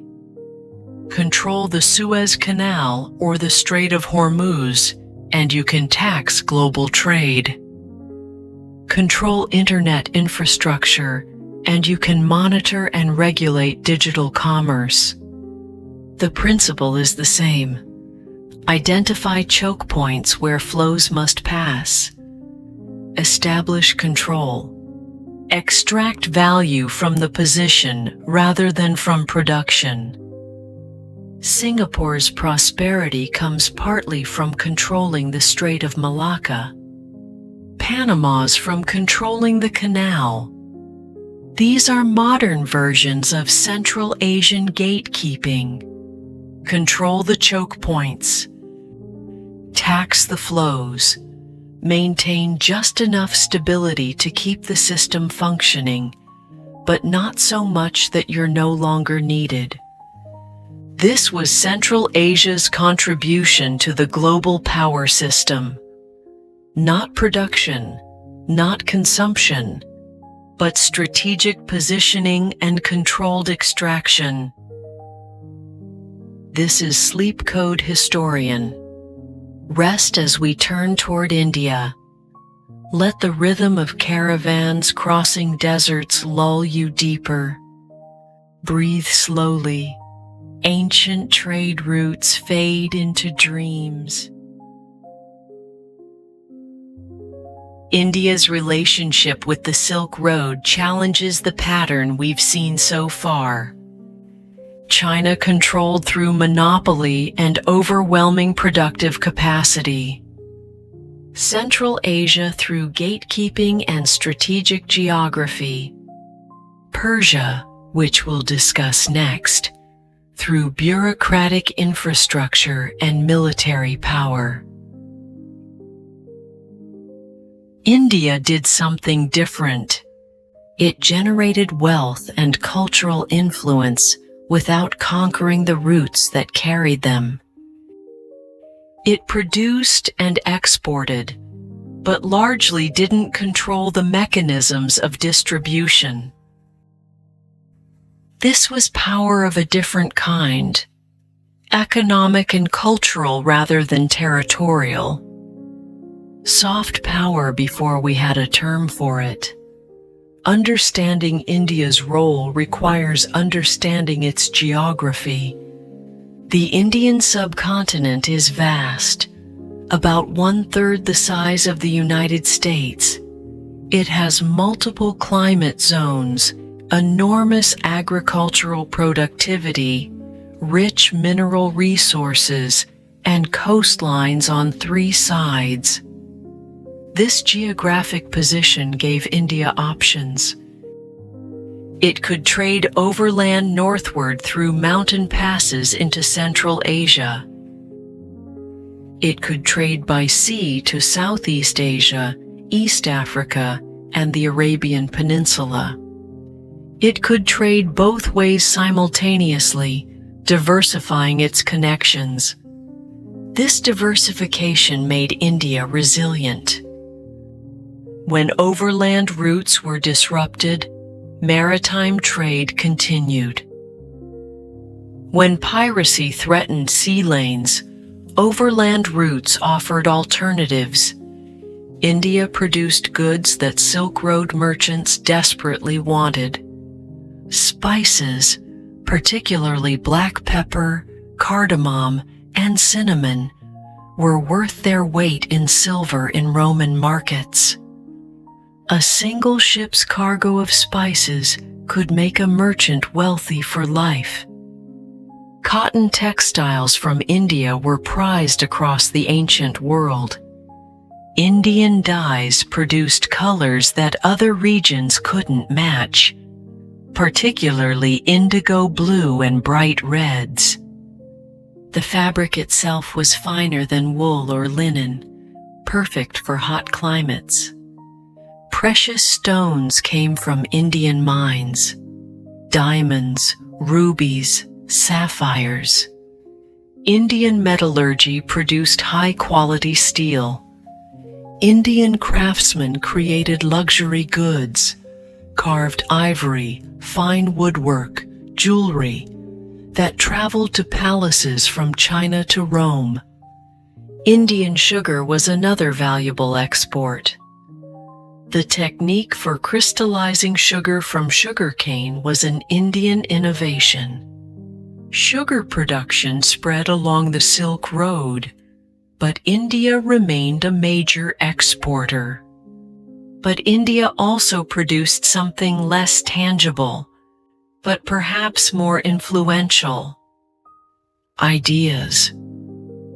Buddhism originated in India in the 6th century BCE and traveled the Silk Road to transform China, Korea, Japan, and Southeast Asia. This wasn't military conquest. This wasn't forced conversion. This was ideas spreading because people found them compelling. Hindu concepts influenced Persian and later Islamic thought. The mathematical revolution that gave us the decimal system, the concept of zero, and modern numerals, all Indian innovations. These spread westward along the Silk Road, eventually reaching Europe and transforming mathematics globally.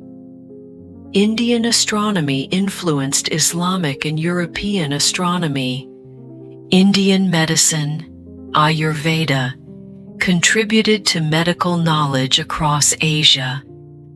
Indian philosophical concepts, karma, reincarnation, meditation techniques, spread far beyond India's borders. This intellectual and cultural production was as valuable as any physical commodity.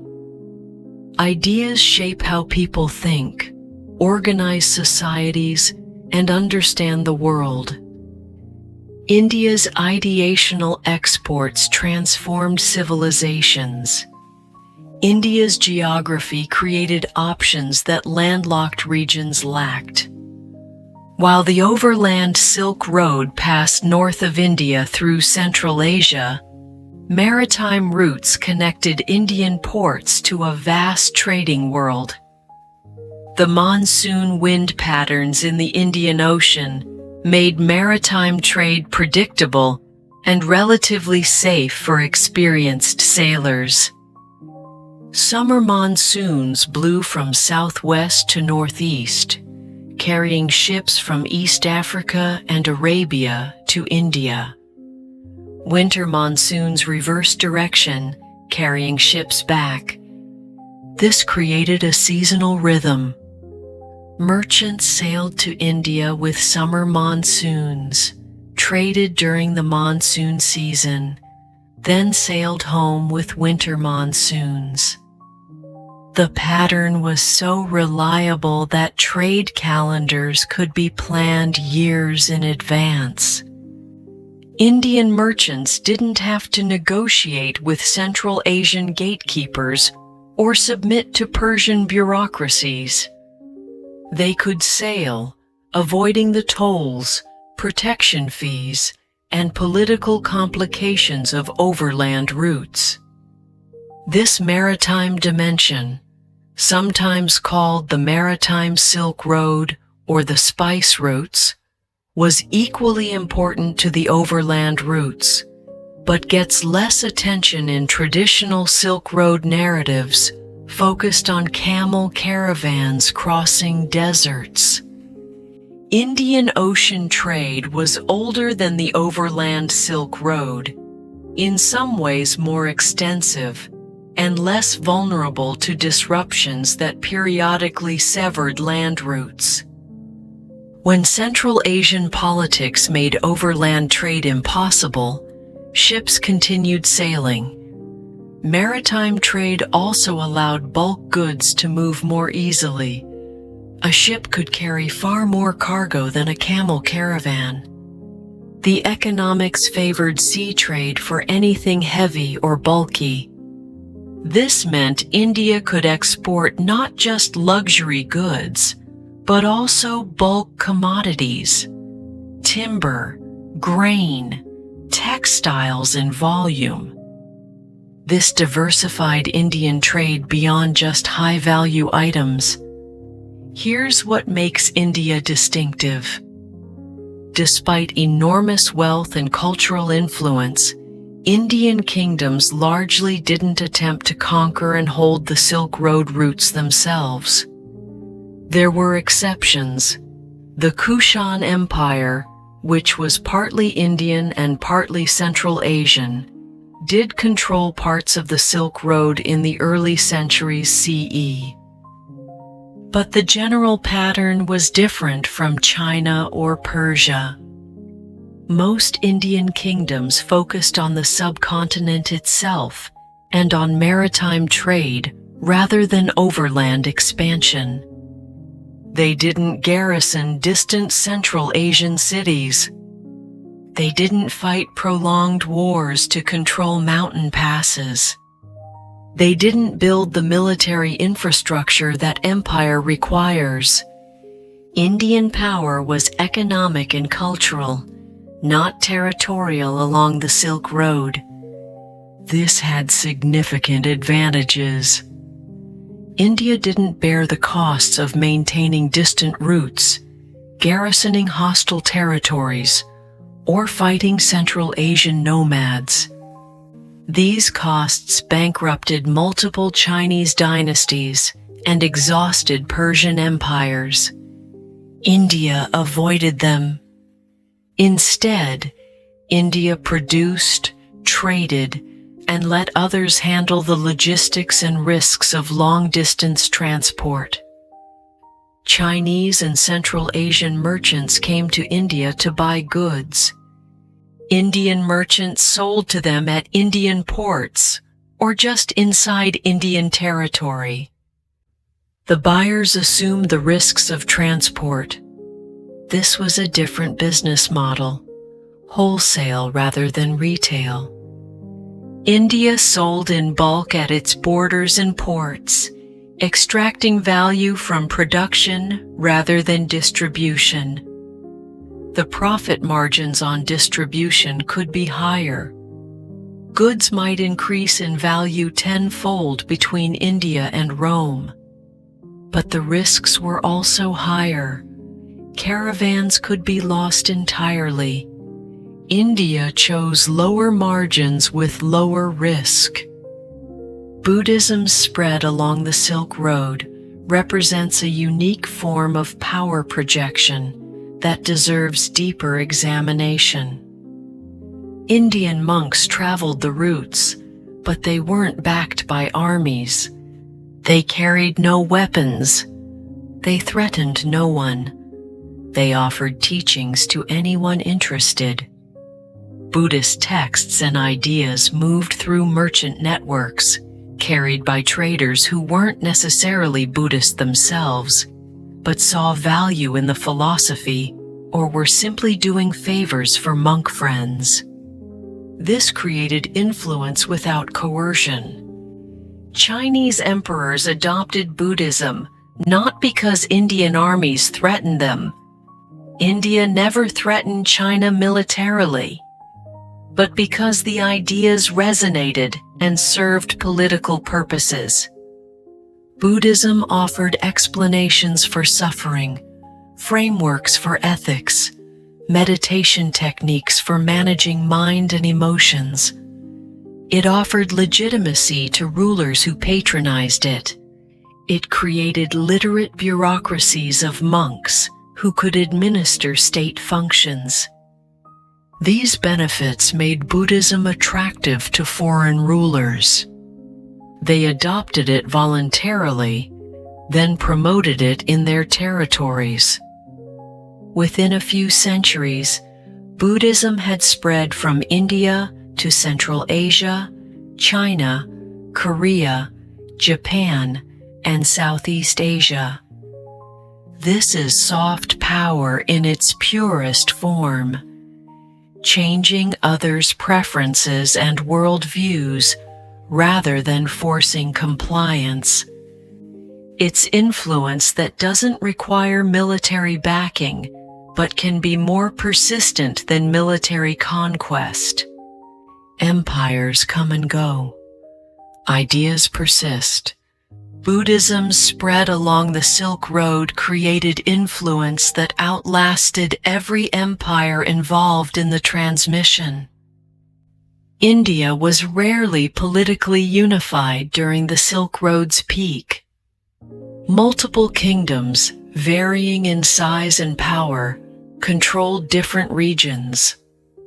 The Mauryan Empire briefly unified much of India in the 3rd century BCE, but this unity didn't last. More commonly, India was divided among multiple kingdoms, sometimes fighting each other, sometimes coexisting peacefully, sometimes forming alliances against common threats. This decentralization meant India couldn't project unified military force along the Silk Road. No Indian emperor could command resources comparable to Chinese or Persian rulers. But decentralization also meant India couldn't be easily disrupted by the fall of a single dynasty. When the Han dynasty fell, it disrupted the entire eastern terminus of the Silk Road. When various Indian kingdoms rose and fell, trade continued through alternative ports and regions.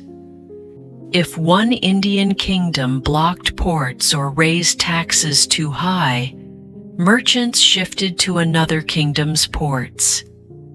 Competition between kingdoms limited any single ruler's ability to extract excessive rents from trade. This created a more market-driven system. Indian kingdoms had to offer competitive terms or lose trade to rivals. Merchants had choices. Decentralization also fostered diversity.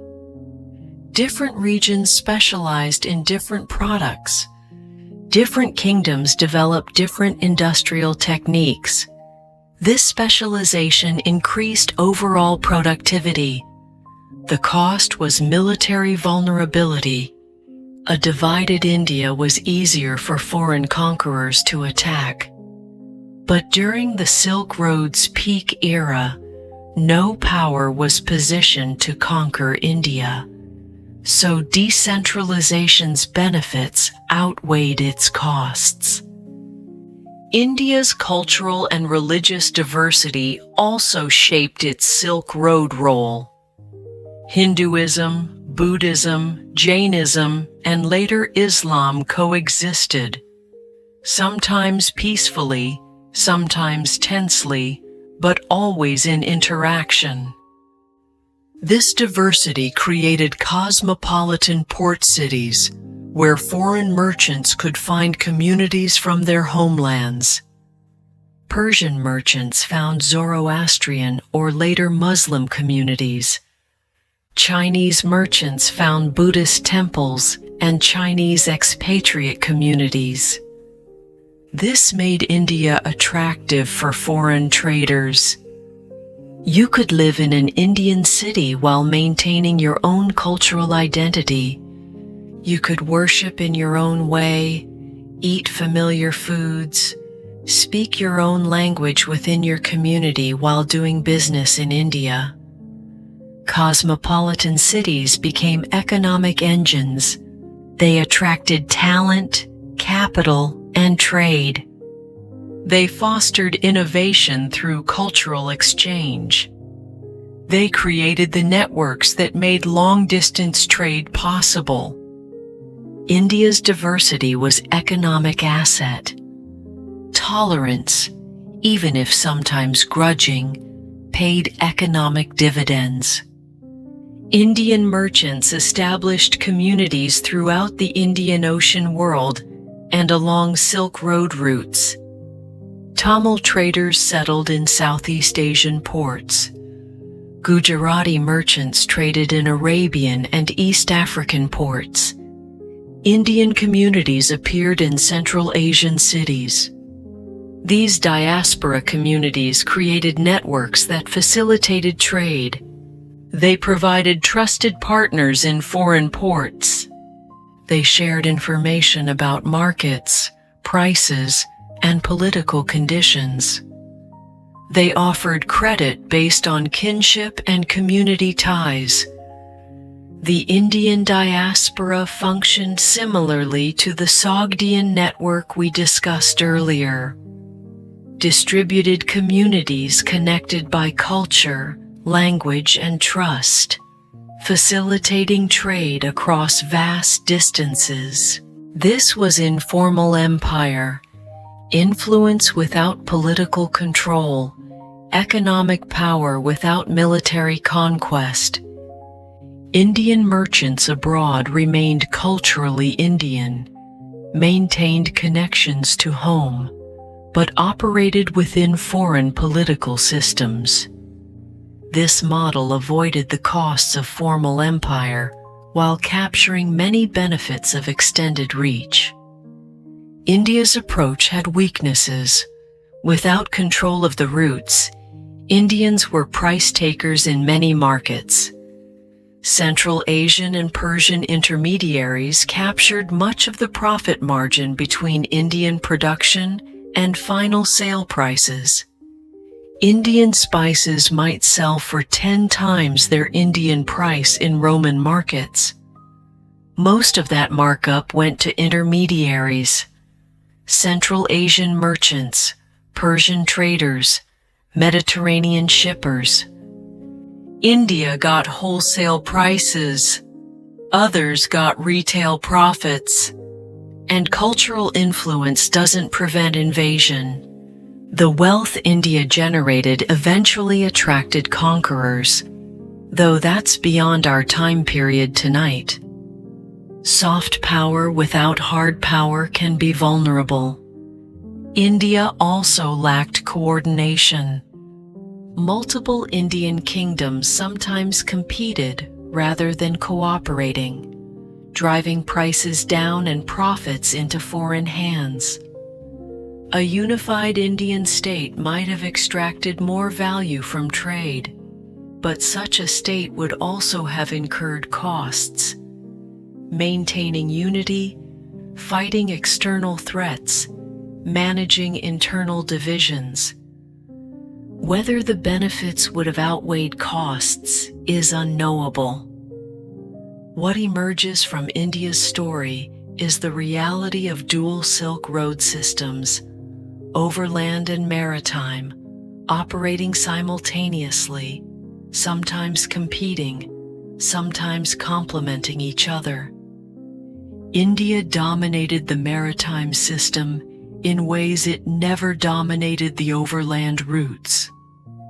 Indian merchants, Indian ships, Indian navigation knowledge, Indian capital, all crucial to maritime trade. Meanwhile, overland through Central Asia, Indian goods moved but largely in others' hands. Chinese and Central Asian merchants bought in India and transported northward. This geographical diversification was strategic, whether intentional or not. It gave India multiple channels to global markets. It meant disruptions to one system didn't destroy Indian trade. The Silk Road wasn't one thing. It was multiple overlapping networks. Overland and maritime, official and unofficial, peaceful and violent. India's success came partly from engaging with multiple networks rather than depending on one. This is Sleep Code Historian, designed for sleep, focus, and long nights. Let India's story settle as we move to Persia. Breathe deeply. Let monsoon winds carry your thoughts toward rest.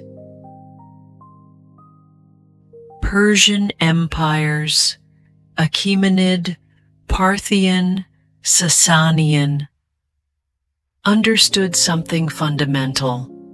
Trade routes require infrastructure, and infrastructure requires administration.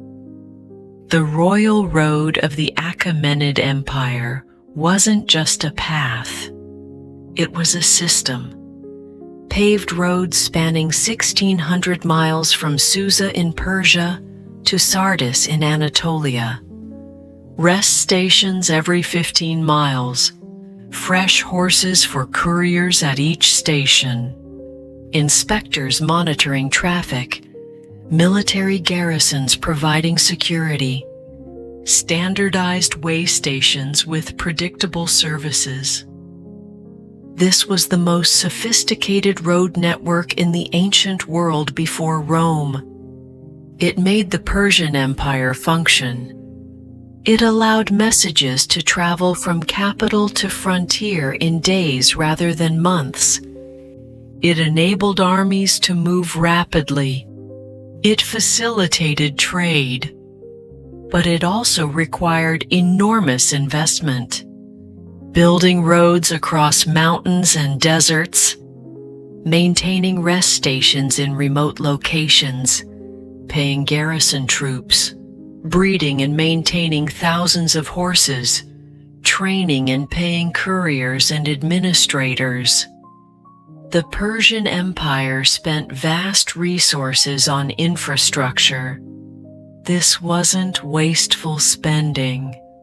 It was strategic investment that paid returns in military mobility, economic activity, and political control.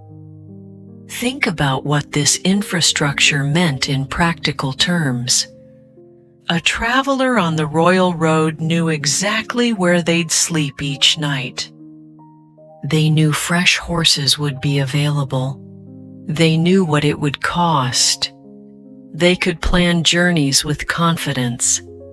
Compare this to traveling through regions without such infrastructure, where you might walk for days without finding food or water, where you didn't know if you'd be robbed or killed, where every day was uncertainty.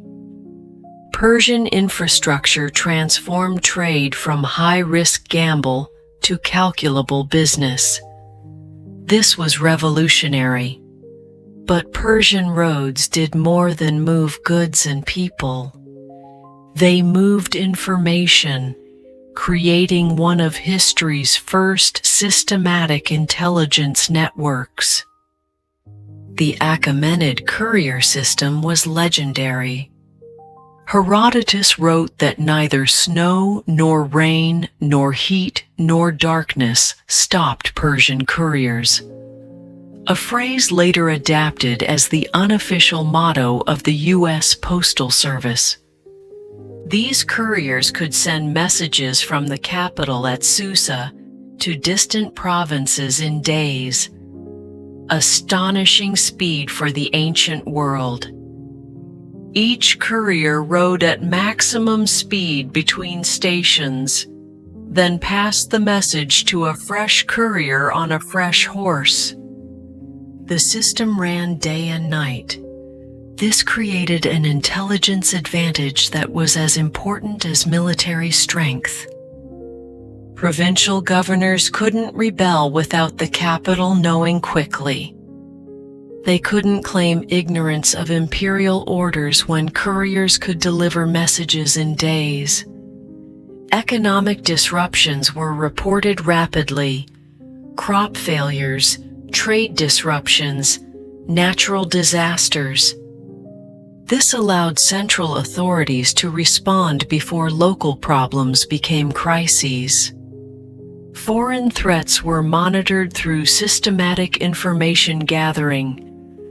Persian officials cultivated informants in neighboring kingdoms.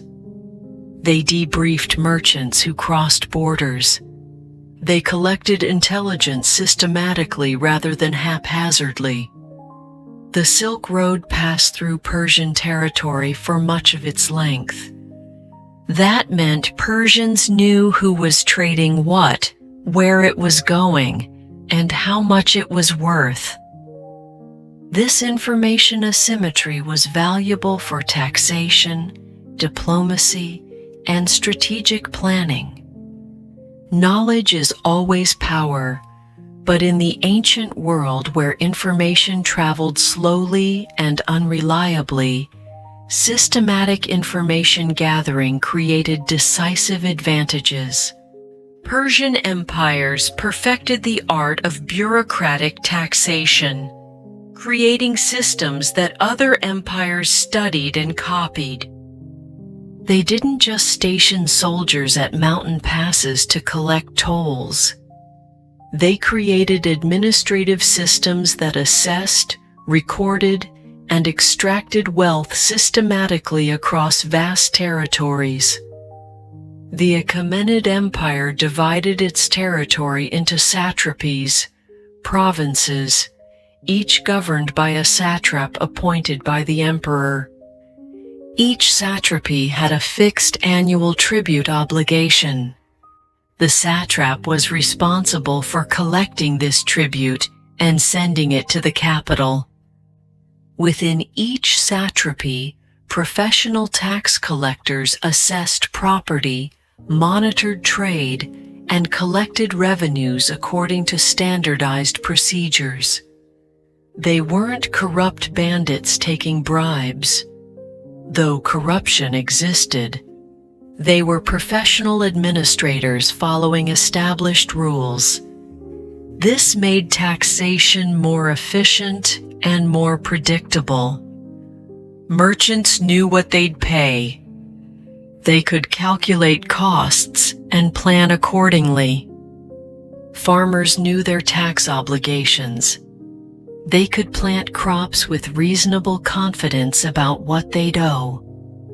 This predictability, despite being expensive, actually facilitated economic activity.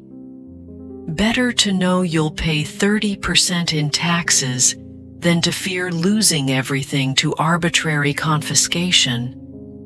The Persian system also created accountability. Satraps who collected less than their quota faced investigation. Those who collected more could pocket the surplus, creating incentives for efficient administration. Those caught embezzling faced severe punishment. This was sophisticated governance, not perfect. Corruption existed, abuse happened, but systematic rather than chaotic. Of course, smooth doesn't mean cheap. Persian taxation could be heavy. Some regions paid crushing tribute that impoverished them, but even exploitation can be calculated and planned for when it's predictable. The later Sasanian Empire, ruling Persia from the 3rd to 7th centuries CE, took control even further. They attempted to monopolize silk trade passing through their territory. Here's how it worked. The Sasanians bought all silk entering their territory from the east at fixed prices. Then they resold it to Western buyers, primarily Byzantine merchants, at substantially higher prices. This was China's model, transplanted to Persia. Control a choke point, become the sole seller to downstream markets, extract monopoly profits. It worked for a while. The Byzantine Empire desperately wanted silk for its luxury markets and imperial ceremonies. They had to pay Sasanian prices or do without. Persian silk merchants grew wealthy. The Sasanian treasury profited enormously. For decades, this monopoly generated vast revenues, but monopolies create incentives for alternatives. Byzantine emperors hated dependence on Persian goodwill. They sought ways to break the monopoly. They found routes that bypassed Persia. Maritime routes through the Red Sea that connected to Indian Ocean trade, or northern routes through the Caucasus Mountains that avoided Persian territory. They even tried developing their own silk industry.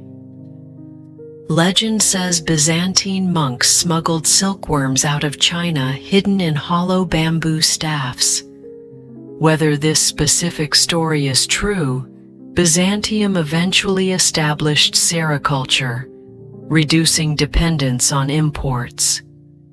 Monopolies create smuggling. It's an economic law as old as trade itself. When legal channels become too expensive, illegal alternatives emerge. The Sasanian silk monopoly eventually eroded. Alternative routes developed. Byzantine production ramped up. Persian leverage declined.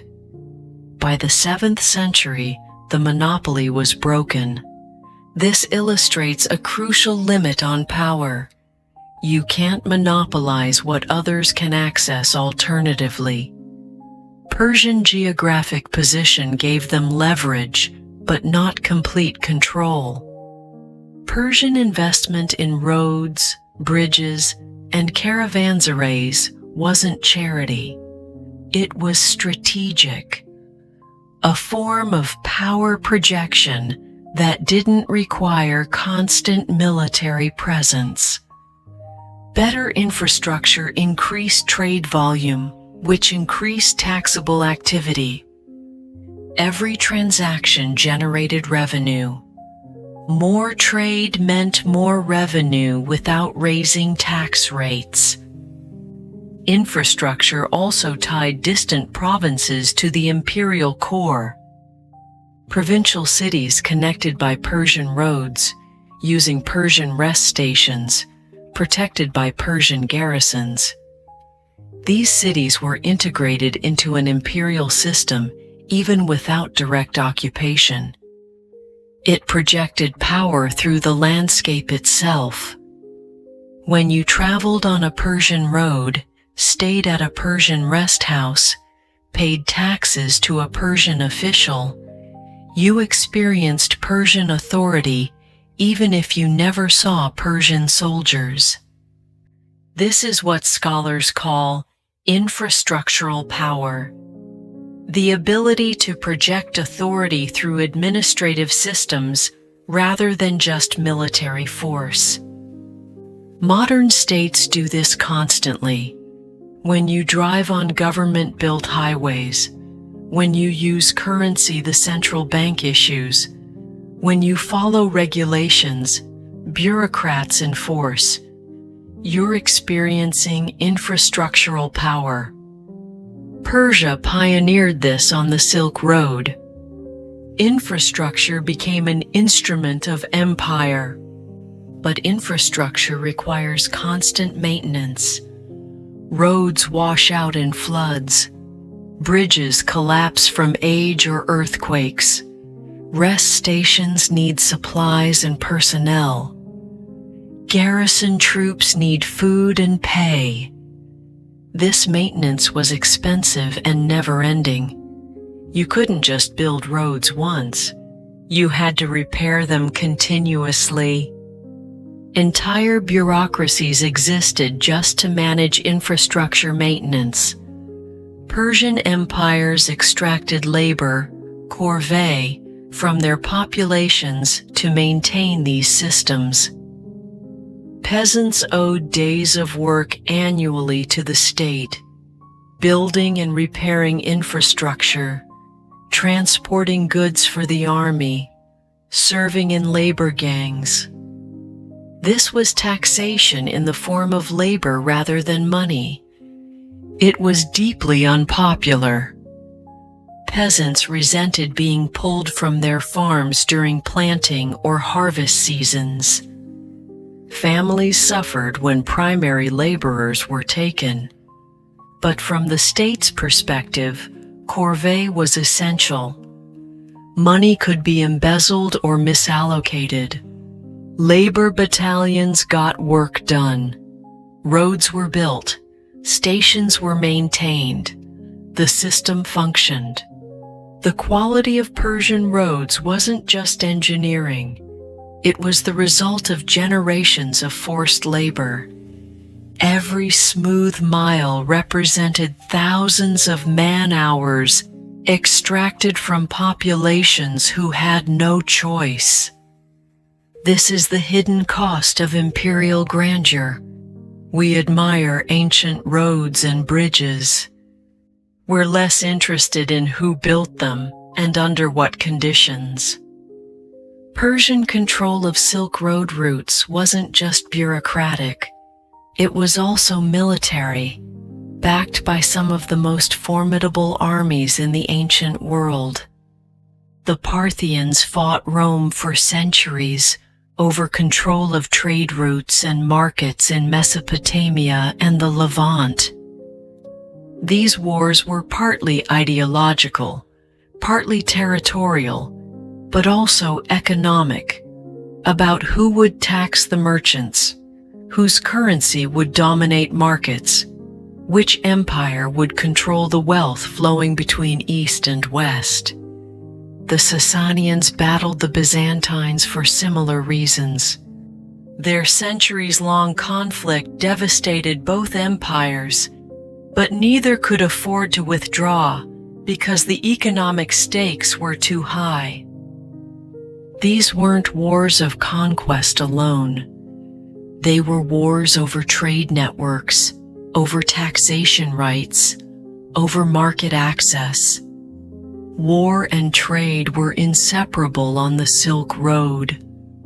Persian armies also fought Central Asian nomads, trying to secure eastern frontiers and protect trade routes. These campaigns were expensive and rarely completely successful. Nomads were mobile, difficult to pin down, capable of raiding and retreating faster than armies could respond. But Persian military presence made trade safer. Merchants knew Persian territory was patrolled. Bandits knew attacking caravans in Persian territory brought military retaliation. This security had value. The Silk Road wasn't peaceful cultural exchange. It was a system maintained partly by violence and the threat of violence. Persian military power was crucial to that system. Persian bureaucratic innovations influenced later empires and eventually modern states. They pioneered systematic record-keeping, registers of property, censuses of population, detailed tax records. This information allowed efficient administration across vast territories. They developed professional civil services, trained administrators who made careers in government service.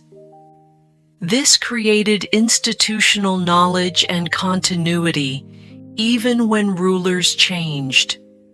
They standardized weights and measures, creating uniform standards across the empire, so merchants knew what a Persian pound or gallon meant anywhere in Persian territory. They developed legal codes, written laws rather than arbitrary rulers' whims. This created predictability. Merchants and subjects knew what was legal and what wasn't. These administrative innovations sound boring, but they were revolutionary. They made large-scale governance possible. They allowed empires to function as systems rather than just collections of conquered territories. The idea that you could administer trade, tax it systematically, and use infrastructure as an instrument of power. This was Persia's innovation, or at least Persia perfected it. It's the model that most modern states follow. Customs houses, trade regulations, infrastructure development, professional bureaucracies. We're still using the Persian playbook. This is Sleep Code Historian, exploring the systems beneath history. Rest as we turn to religion. Let Persian roads carry your thoughts toward sleep. Breathe slowly. Ancient empires fade into rest. Religions traveled the Silk Road faster and further than any empire's armies. This is one of the most remarkable phenomena in human history. Buddhism spread from India to China without Indian conquests. Christianity reached China centuries before European colonization. Islam transformed Central Asia through merchants and missionaries, not just military campaigns. This is a different kind of power. Not the power to coerce, but the power to convert, to change how people think, what they value, how they organize their lives, what they consider sacred. In some ways, this power is more fundamental than military force. Armies can conquer territory, but they can't conquer minds. They can force compliance, but not belief. Religion offers something armies can't: meaning, purpose, community, transcendence. This made religion a uniquely effective vehicle for transformation along the Silk Road. Buddhism left India in the early centuries CE, carried by monks and merchants along the Silk Road routes. This journey would transform the religion and the regions it reached. Buddhism began as a reform movement within Indian religion. The Buddha taught in the 6th century BCE, offering a path to liberation from suffering. His teachings emphasized meditation, ethical conduct, and wisdom. Initially, Buddhism was a monastic religion. Monks and nuns followed strict rules, renouncing worldly life to pursue enlightenment. Lay supporters provided food and shelter, but weren't expected to achieve enlightenment themselves. This model worked in India, but needed adaptation for foreign audiences with different values and social structures. Buddhism first reached Central Asian oasis cities: Khotan, Kucha, Turfan. These became centers of Buddhist learning, with monasteries, libraries, and translation workshops where Indian texts were translated into local languages. The translation process was crucial and extraordinarily complex. Translating Buddhist texts wasn't just changing languages. It was translating concepts that had no equivalents in other cultures. Sanskrit Buddhist terms like dharma, karma, nirvana. These had specific meanings rooted in Indian philosophy and experience. Finding Chinese equivalents required not just linguistic skill, but philosophical creativity. Early translators sometimes used Taoist terms, creating strange hybrid meanings that confused as much as clarified. The Chinese word Dao was used for Dharma, but Dao meant something quite different in Chinese philosophy. This created misunderstandings that took generations to sort out. Later translators developed new Chinese Buddhist vocabulary, coining terms or repurposing existing words with carefully defined new meanings. This created a distinctly Chinese Buddhist philosophical language. The translation workshops themselves were remarkable institutions.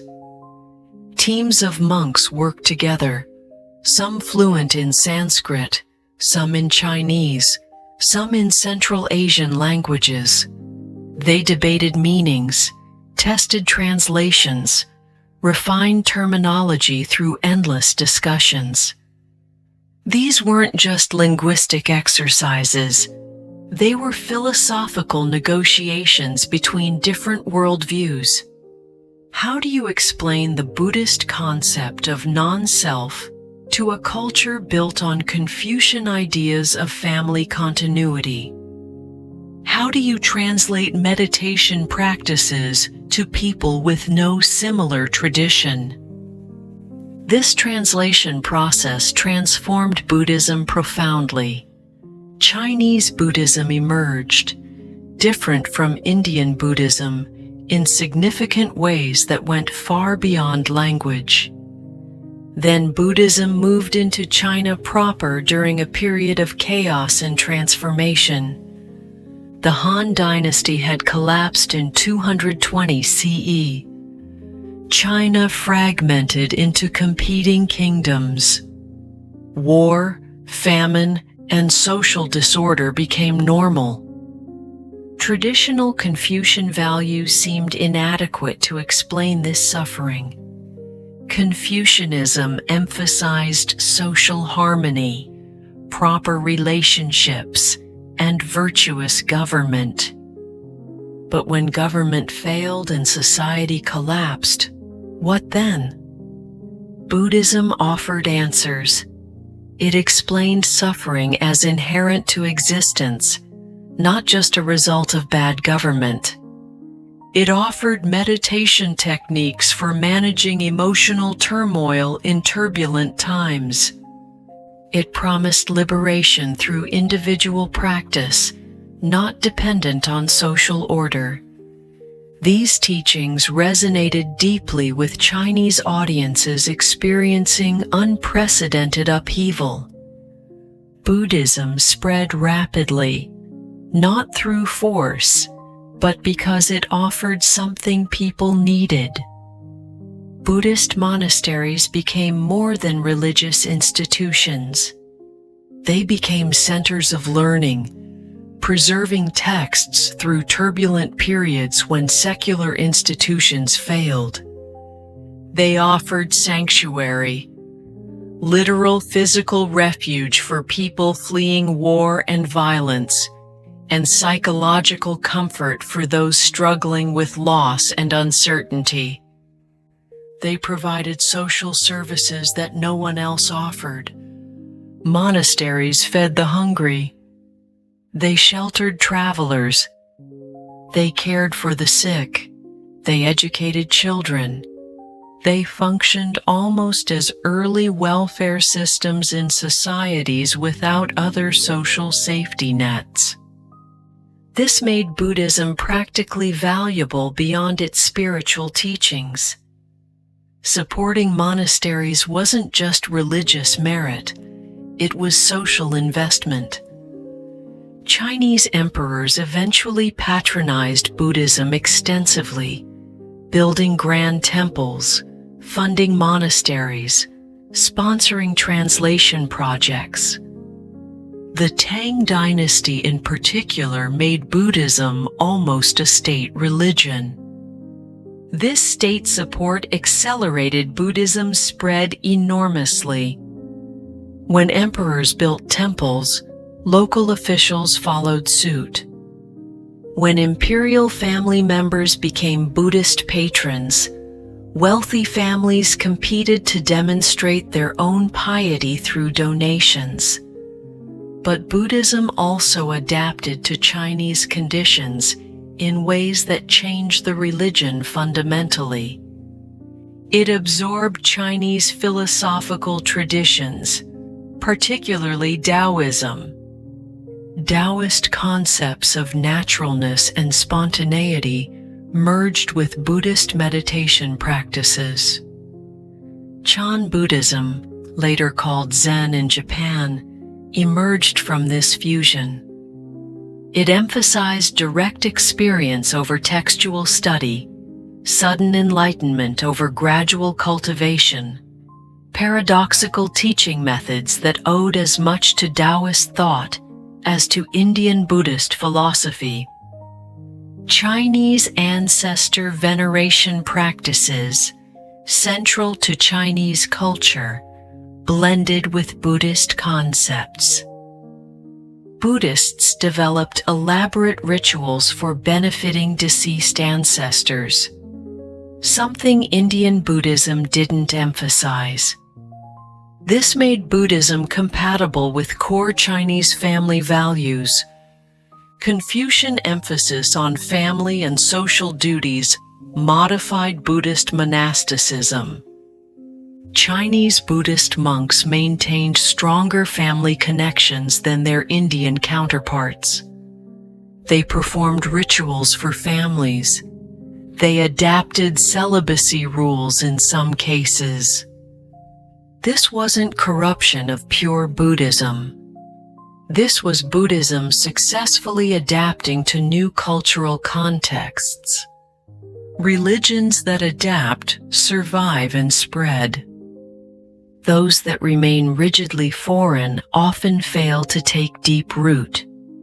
From China, Buddhism moved to Korea, where it underwent another transformation, becoming Korean Buddhism with its own characteristics. Korean monks emphasized meditation and sudden enlightenment in ways that differed from both Indian and Chinese approaches. Then it moved to Japan, becoming Japanese Buddhism, again transformed, again adapted, again something new while maintaining clear connections to its origins. Each transformation created something genuinely new while maintaining connection to Indian origins. The Silk Road didn't just transport Buddhism. It transformed it into multiple distinct traditions, all recognizably Buddhist, but each unique to its culture. Most people don't realize Christianity reached China by the 7th century CE. This forgotten history reveals important patterns about how religions spread along trade routes. Nestorian Christians, following merchant networks, established churches in Central Asia and Western China. These were Christians from the Church of the East, based in Persia, separate from both Roman Catholic and Eastern Orthodox traditions. Nestorian Christianity had been declared heretical by other Christian churches for its particular interpretation of Christ's nature. Driven from the Roman and Byzantine worlds, Nestorians found refuge and opportunity in Persia and along the Silk Road.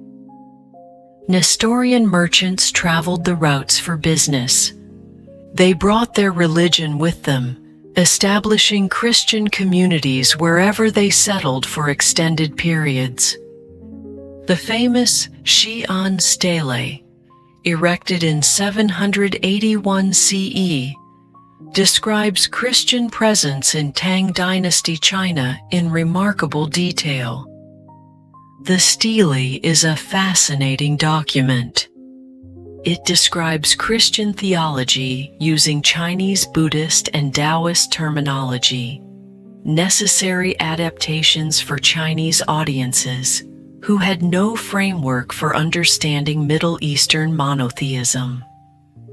God is described using terms normally applied to the Tao. Jesus is presented as a sage teacher in ways that echo Confucian and Buddhist models. Christian practices are explained through concepts familiar to Chinese religious life. The stele portrays Christianity as compatible with Confucian values, emphasizing moral behavior, proper relationships, and social harmony. It shows how Christianity fit within Chinese political structures, carefully noting imperial patronage and official approval.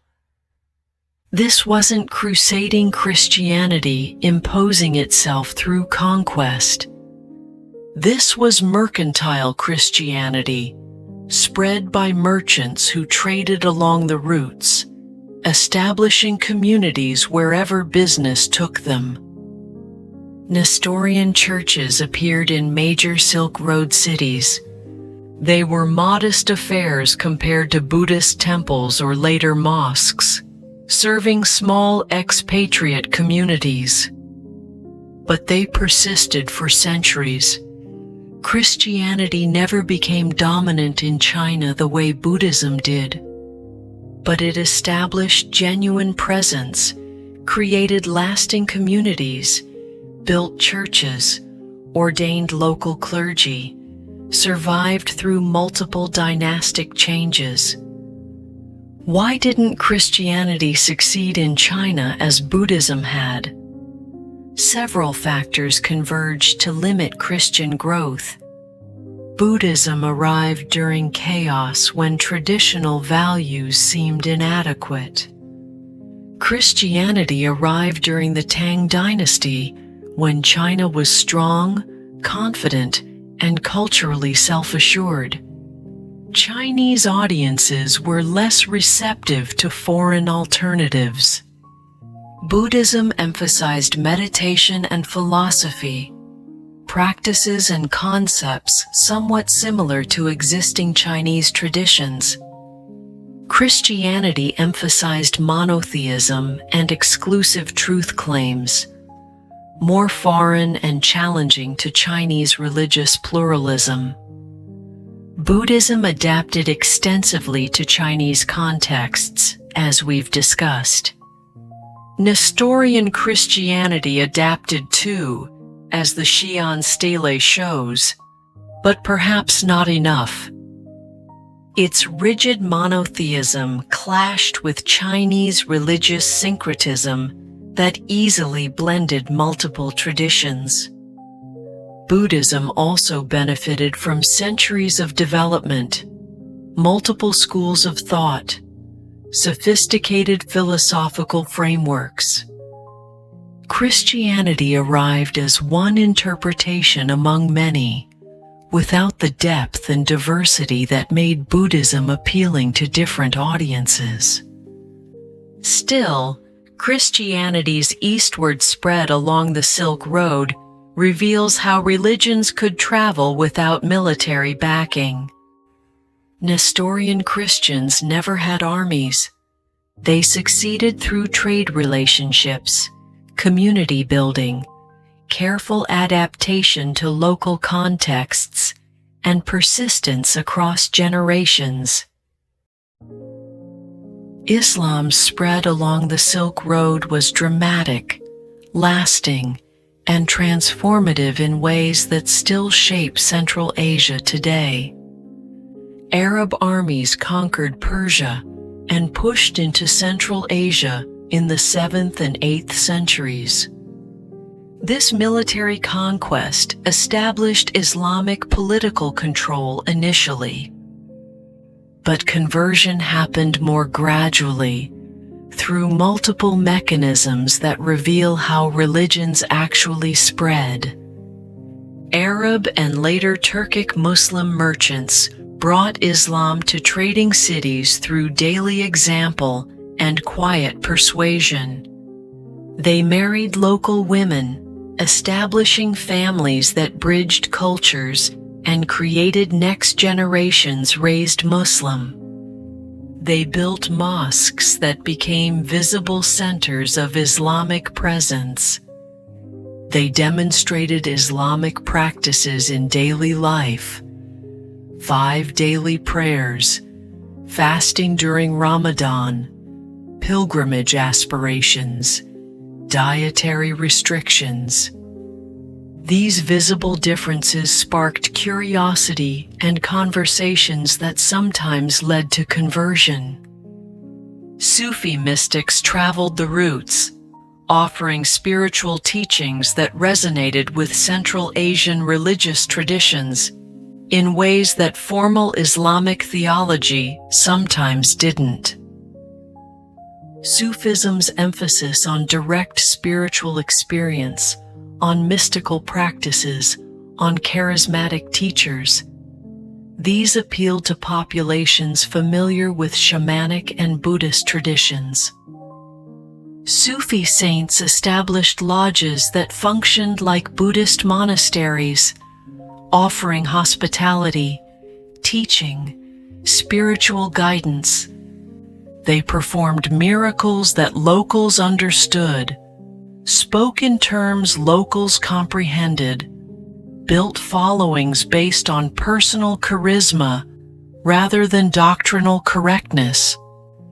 Islamic law created practical advantages for merchants that made conversion economically rational. Sharia provided standardized contracts that worked across the entire Islamic world. Inheritance rules that were clear and predictable. Partnership structures that facilitated complex business arrangements. Muslim merchants could trust other Muslims across vast distances because shared law created predictability and shared community created accountability. Cheat a fellow Muslim, and word spread through mosque networks, destroying business relationships across continents. Islamic financing mechanisms, particularly the prohibition on interest, led to innovative partnership structures that distributed risk and profit fairly. These proved remarkably effective for long-distance trade, where capital was tied up for months or years, and risks were substantial. Converting to Islam meant joining a club that spanned the known world by the medieval period. Muslim merchants had contacts in every major city from Spain to China, from East Africa to Central Asia. They shared language, Arabic for religious and commercial purposes. They shared legal frameworks that facilitated trade. They shared religious identity that created bonds across ethnic and political divisions. This was economically rational as much as spiritual. Conversion opened business opportunities, created partnerships, provided support networks, offered advantages in Islamic-controlled territories. Within centuries, regions that had been Buddhist, Zoroastrian, Nestorian Christian, or shamanistic became predominantly Muslim. This wasn't just surface conversion. Islam reshaped cultures fundamentally. Central Asian languages absorbed enormous Arabic vocabulary. Islamic architecture transformed cityscapes. Mosques replaced Buddhist temples as dominant religious buildings. Legal systems adopted Sharia principles even in areas not fully Islamized. Daily life synchronized with Islamic prayer times and fasting months. This was thoroughgoing cultural transformation, not just religious change. Islam became the lens through which Central Asians understood their world, organized their societies, and lived their daily lives. Zoroastrianism, Persia's ancient religion, suffered in this competitive religious environment. Once dominant along the Silk Road's western sections, it gradually lost ground to Islam. Zoroastrianism was dualistic, teaching that the universe was a battleground between good and evil. It emphasized ritual purity, fire worship, and ethical living. It had shaped Persian culture for over 1,000 years.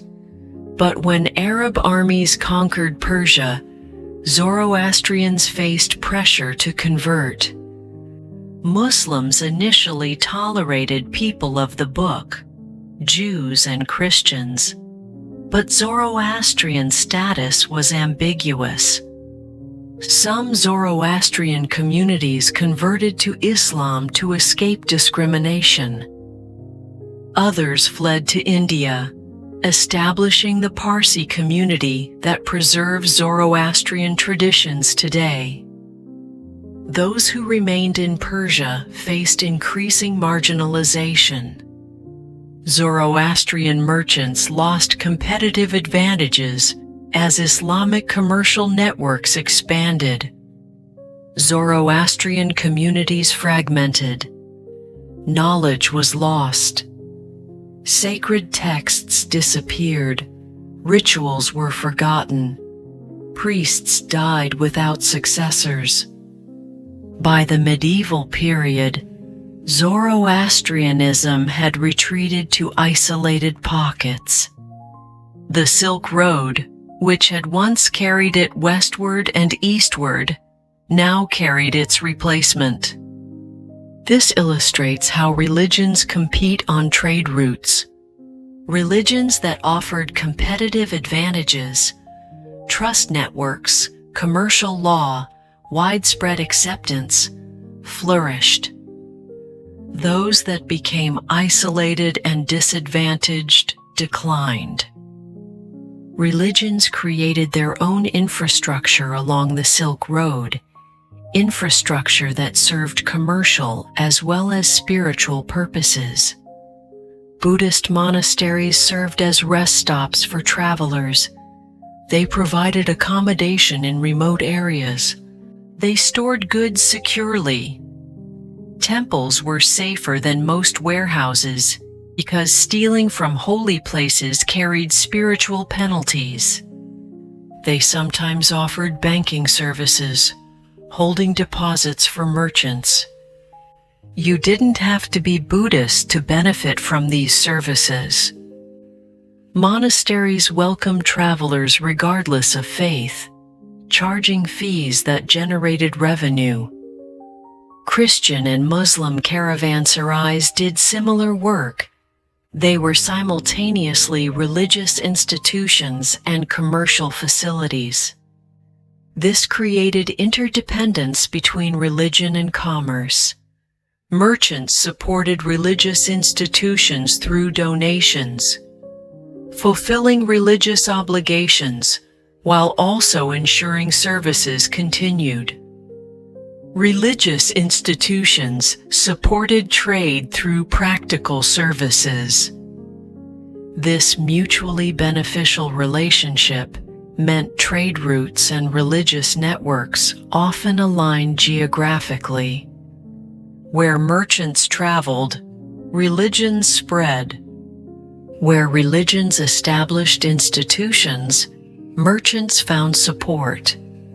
Where religions met along the Silk Road, they often blended in ways theologians might consider impure, but practitioners found practical. Central Asian Buddhism absorbed Zoroastrian elements, fire worship influences, dualistic concepts. Chinese Buddhism merged with Taoism and Confucianism.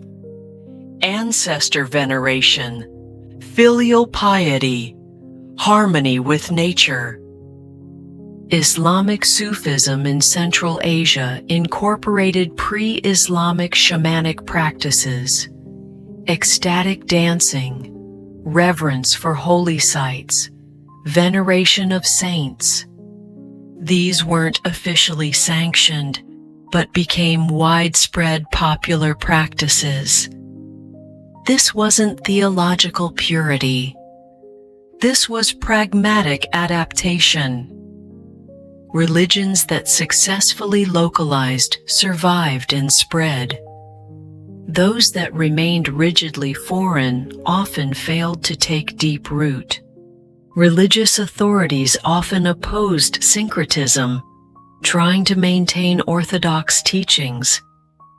But popular practice blended traditions anyway. People combined elements from multiple religions in daily life, creating hybrid practices that worked for them. This religious hybridity characterized much of the Silk Road. Pure, unmixed religious traditions were rare. Most religious practice combined elements from multiple sources. Religious travelers, monks, missionaries, pilgrims, created information networks that paralleled merchant networks but served different purposes. Buddhist monks traveled between monasteries across Asia, sharing texts and teachings. This created networks for disseminating knowledge, not just religious knowledge, but also medical, astronomical, philosophical. Muslim scholars journeyed to study in different cities: Samarkand, Baghdad, Cairo. They brought knowledge back to their home regions, spreading not just theology, but mathematics, medicine, astronomy, philosophy. Christian missionaries reported back to their home churches: Constantinople, Rome, Antioch. These reports contained information about distant regions, peoples, and conditions. These networks spread more than religion. They spread knowledge, technologies, artistic styles, scientific concepts, political information. A Buddhist monk traveling from China to India wouldn't just study scripture. He'd observe political conditions, agricultural techniques, architectural styles, social customs. He'd return with knowledge that had value beyond the religious. Religious networks were some of the most extensive information networks in the pre-modern world. Conversion created political consequences that rulers understood and manipulated. When a Central Asian ruler converted to Buddhism, it shifted his alliances. It created relationships with Chinese emperors who patronized Buddhism. It changed which merchants he favored. Buddhist merchants gained advantages. When rulers converted to Islam, similar shifts occurred. Alliances changed. Trade patterns redirected through Islamic networks. Legal systems adapted to Sharia. Religions weren't separate from politics on the Silk Road. They were instruments of politics, wielded by rulers seeking advantage. This meant religious change often reflected political calculation as much as spiritual conviction. Rulers converted when it served political purposes, gaining powerful allies, accessing commercial networks, legitimizing authority. This doesn't mean conversions weren't sincere, but sincerity and calculation weren't mutually exclusive. A ruler could genuinely believe and also recognize political benefits. Religions spread faster than armies because they offered something armies couldn't: voluntary adoption. You had to be conquered to accept an emperor's rule. But you could choose to adopt a new religion, especially if it offered community, meaning, or economic advantages. Religions also didn't threaten existing power structures the same way armies did. A local ruler could convert to Buddhism or Islam without surrendering political authority. He might even gain legitimacy from religious authorities. Religious conversion could be gradual. You could adopt some practices while maintaining others. You could hedge your bets, participating in multiple traditions simultaneously. This flexibility made religion uniquely effective for cultural transformation along the Silk Road. It offered benefits without requiring complete overthrow of existing structures. Armies conquered territory. Religions conquered minds. And in the long run, changing what people believed often mattered more than changing who ruled them. The Silk Road became a highway not just for goods, but for faiths that reshaped entire civilizations. Buddhism, Christianity, Islam. Each traveled these routes, and transform the regions they reached. Religion moved faster than armies, spread wider than empires, and created changes that lasted longer than any political conquest.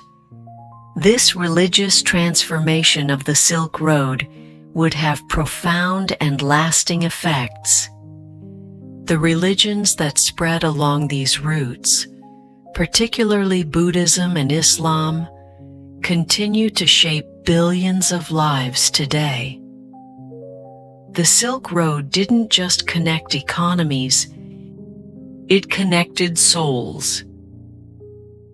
This is Sleep Code Historian. Let your mind rest as we approach darker territory. Breathe deeply.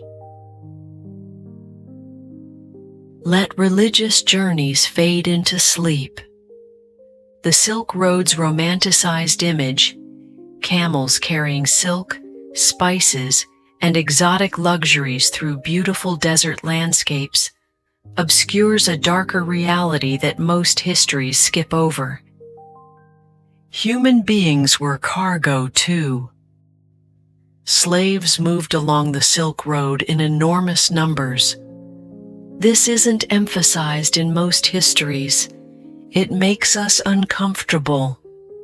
It disrupts the narrative of peaceful cultural exchange and exotic trade. But the evidence is clear and undeniable. Slavery was integral to the Silk Road system, not peripheral. Understanding this requires confronting uncomfortable truths about how wealth was generated, how labor was extracted, how power operated in ancient and medieval societies. Let's be clear about what we're discussing.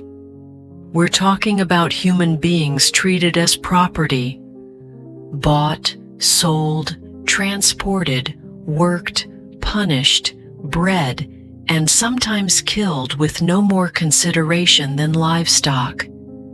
This was legal, normalized, and widespread. This happened. Pretending it didn't serves no one. Documents discovered in Turfan, a Central Asian oasis city, reveal systematic slave trading with remarkable detail. These aren't vague references. These are specific contracts recording actual transactions. Contracts record the sale of men, women, and children by name, age, and price. They specify terms: lifetime ownership versus temporary servitude. They detail what buyers could legally do with their human property. Prices varied by age, gender, and skills. Healthy young adults commanded highest prices. Children were cheaper. Elderly slaves had minimal value. Skilled craftsmen cost more than unskilled laborers. Beautiful young women commanded premium prices for obvious, horrific reasons.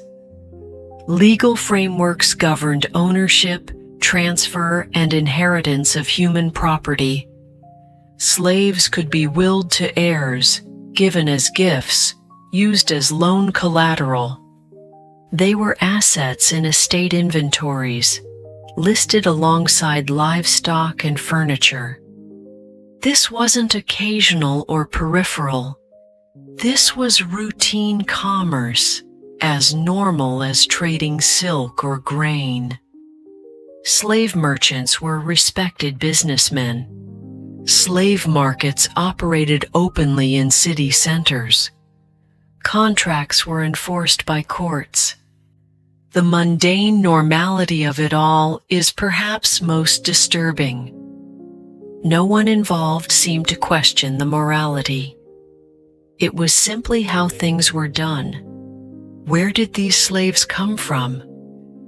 Understanding the supply chains reveals much about Silk Road violence and exploitation.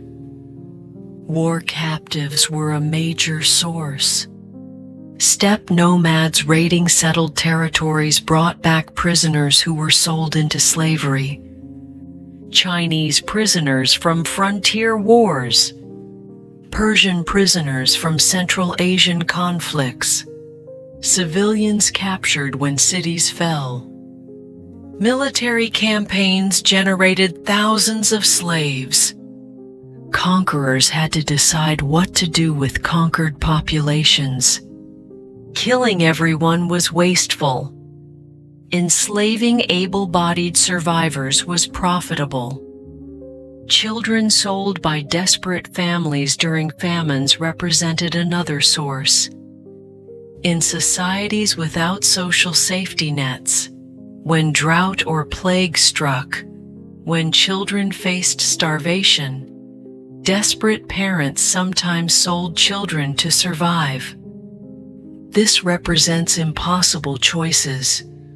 Watch your child starve or sell them into slavery, hoping they'll at least survive. The fact that such choices existed reveals the brutality of pre-modern economic insecurity. Criminals enslaved as punishment provided another supply. Many legal systems prescribed enslavement for various crimes: theft, debt, rebellion. This created incentives for authorities to criminalize behavior to generate slaves. Some were born into slavery, inheriting their status from enslaved parents. Generational slavery created permanent underclasses with no hope of escape. The sources were diverse, but the result was the same: a population of people treated as property, with no rights, no protection, no recourse. Silk Road slavery wasn't uniform. Different types of enslavement served different purposes, but all involved dehumanization and coercion. Domestic slaves worked in households, cooking, cleaning, childcare, personal service. Their treatment varied enormously. Some households treated domestic slaves relatively well as valued servants. Others abused them horrifically. The slave had no choice either way. Agricultural slaves labored on estates, plowing, planting, harvesting. This was back-breaking work under harsh conditions. Overseers drove them to maximum productivity. Exhaustion and injury were common. Military slaves served in armies. This might sound better than agricultural labor, but military slavery had its own horrors.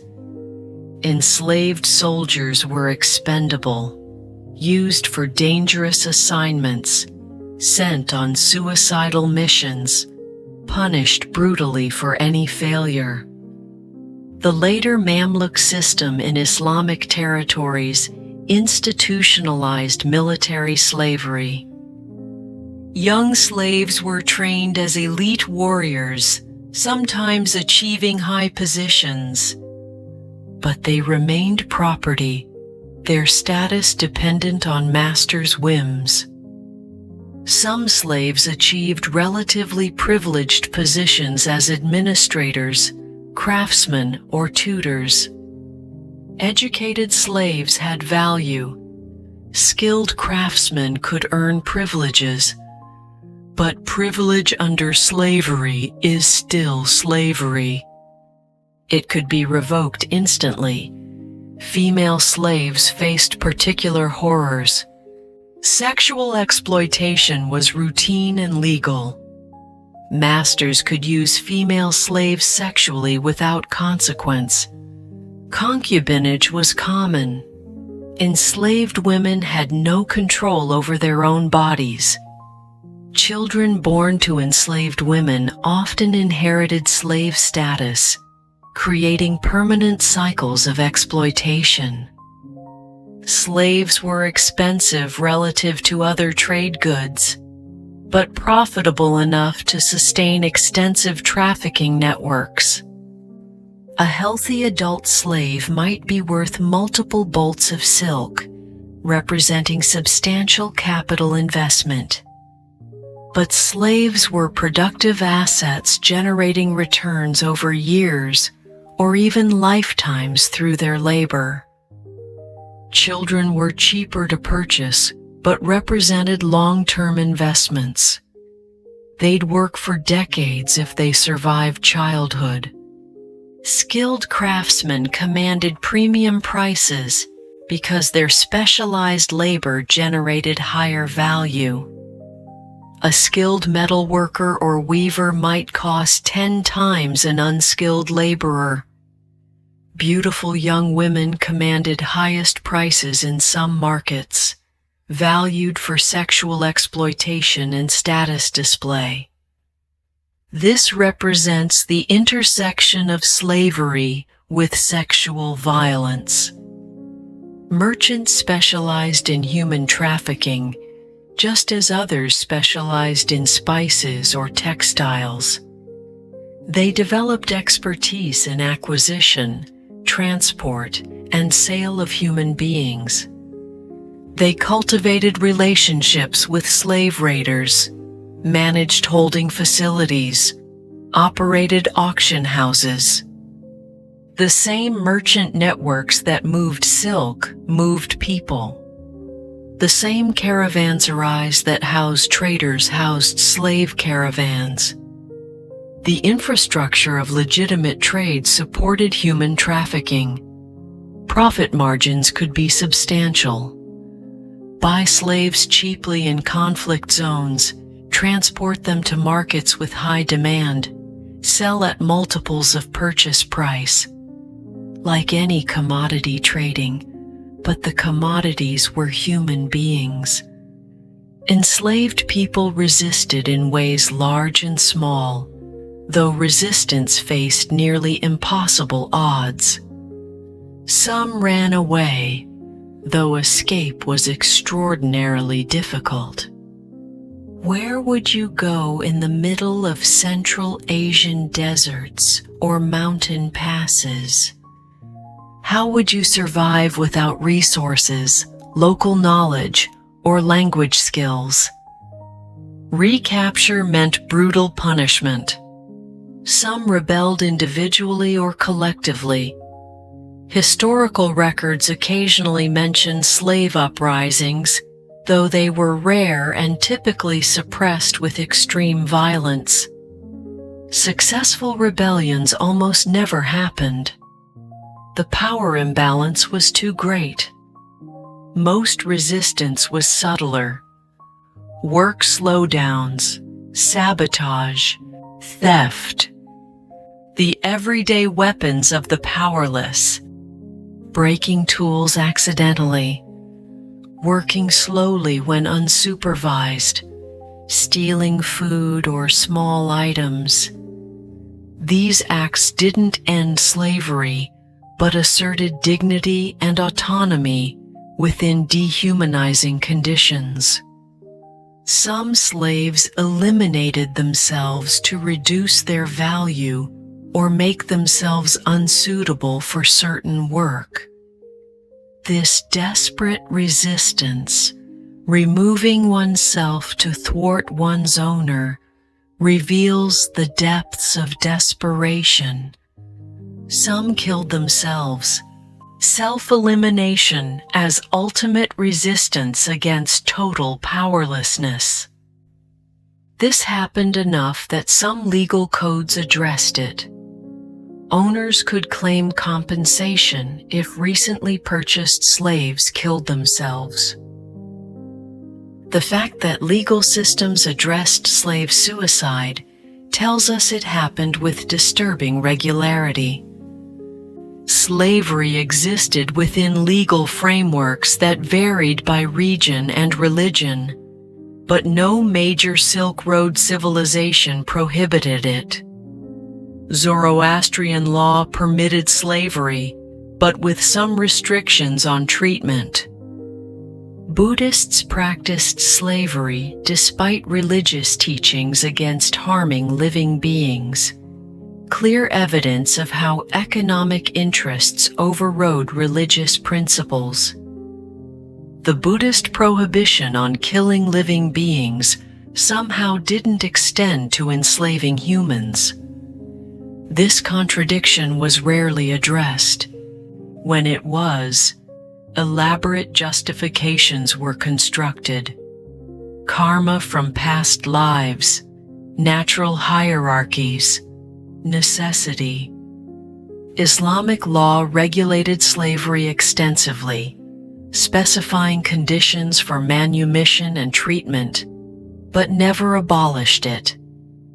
Enslaving Muslims was prohibited or restricted, but enslaving non-Muslims captured in warfare or purchased from non-Muslim sellers was legal. Many enslaved people along Islamic Silk Road portions were non-Muslims captured in frontier regions. Turkic peoples, Slavs, Africans, Indians. Islamic legal frameworks created incentives not to convert slaves, since conversion complicated legal justifications for their enslavement.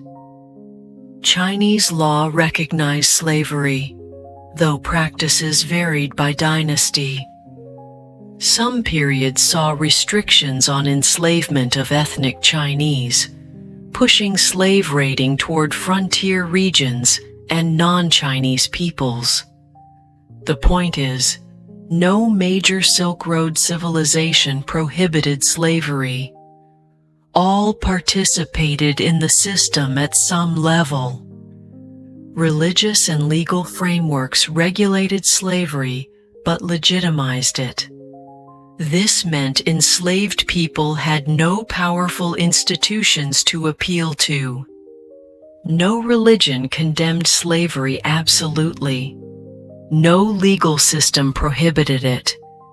Slavery was normal, legal, divinely sanctioned.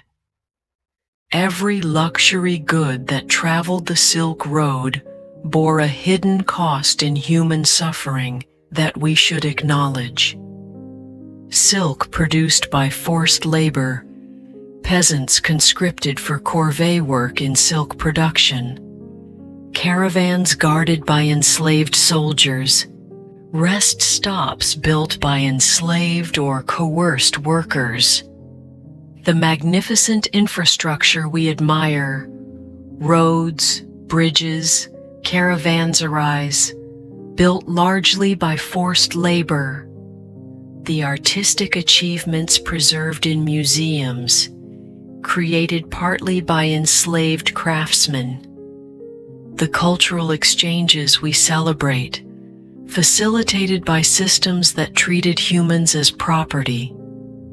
This doesn't mean the achievements weren't real or important, but it means they weren't free. Someone paid. Usually someone without power, without choice, without voice. Acknowledging this cost doesn't diminish historical importance. It contextualizes it. It reminds us that progress and exploitation often coexisted. Modern romanticization of the Silk Road often skips the slavery, focuses on cultural exchange and exotic goods, emphasizes the positive. Partly this is because slavery makes us uncomfortable. We prefer inspiring histories to disturbing ones. Stories of cultural flowering sell better than stories of human exploitation. Partly because narratives of trade and exchange don't mix well with narratives of violence and coercion. We want the Silk Road to be about connection and understanding, not about buying and selling human beings. But history isn't a story we tell ourselves to feel good. It's what happened. And slavery happened on the Silk Road, systemically and extensively. Ignoring it serves no one. It dishonors those who suffered. It gives us false understanding of historical systems. It lets us avoid confronting how deeply embedded exploitation was in historical wealth generation. The slave systems developed along the Silk Road influenced later forms of human trafficking in ways that persist. The Ottoman Dev-Shirmi system, taking Christian boys from the Balkans and training them as administrators and soldiers, echoed earlier Central Asian military slavery practices. The trans-Saharan slave trade that lasted into the 19th century used similar logistics and market structures to Silk Road slavery. Even modern human trafficking follows roots and methods with ancient precedents. The idea of treating humans as commodities, of transportation networks moving people as cargo, of markets where humans are bought and sold, these have deep historical roots. Understanding this history helps us recognize that human trafficking isn't an anomaly or aberration. It's a recurring pattern in human societies that we must consciously work to end rather than assuming it will disappear naturally. The Silk Road wasn't just about silk. It was about power. And power has always included the power to treat people as property unless societies specifically prohibit it. This is Sleep Code Historian, part of our World's Silent Empires series. Breathe deeply as we continue toward the final segments. Let difficult truths settle. Rest comes even when confronting darkness. The great emperors and kings of the Silk Road built magnificent infrastructure. Roads that crossed deserts where nothing should exist. Bridges over gorges that seemed uncrossable. Garrison cities in the wilderness. Caravanserais positioned exactly one day's journey apart. This infrastructure enabled trade that connected civilizations. It facilitated cultural exchange that enriched human knowledge. It created the first truly global economic system. It was also built on suffering. This is the paradox we must confront. The Silk Road's wonders and its horrors were inseparable. The same systems that enabled trade extracted brutal costs from populations. The same emperors celebrated for connecting civilizations enslaved millions to build the infrastructure that made connection possible. Understanding this paradox is crucial to understanding power itself. Every empire along the Silk Road relied on forced labor to build and maintain infrastructure.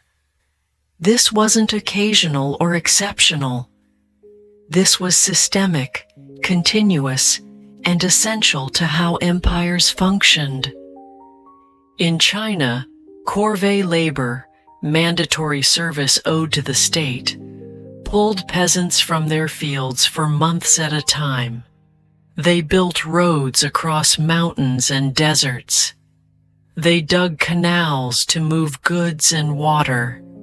They constructed fortifications along Silk Road frontiers. This wasn't paid work. This was taxation in the form of your body and time.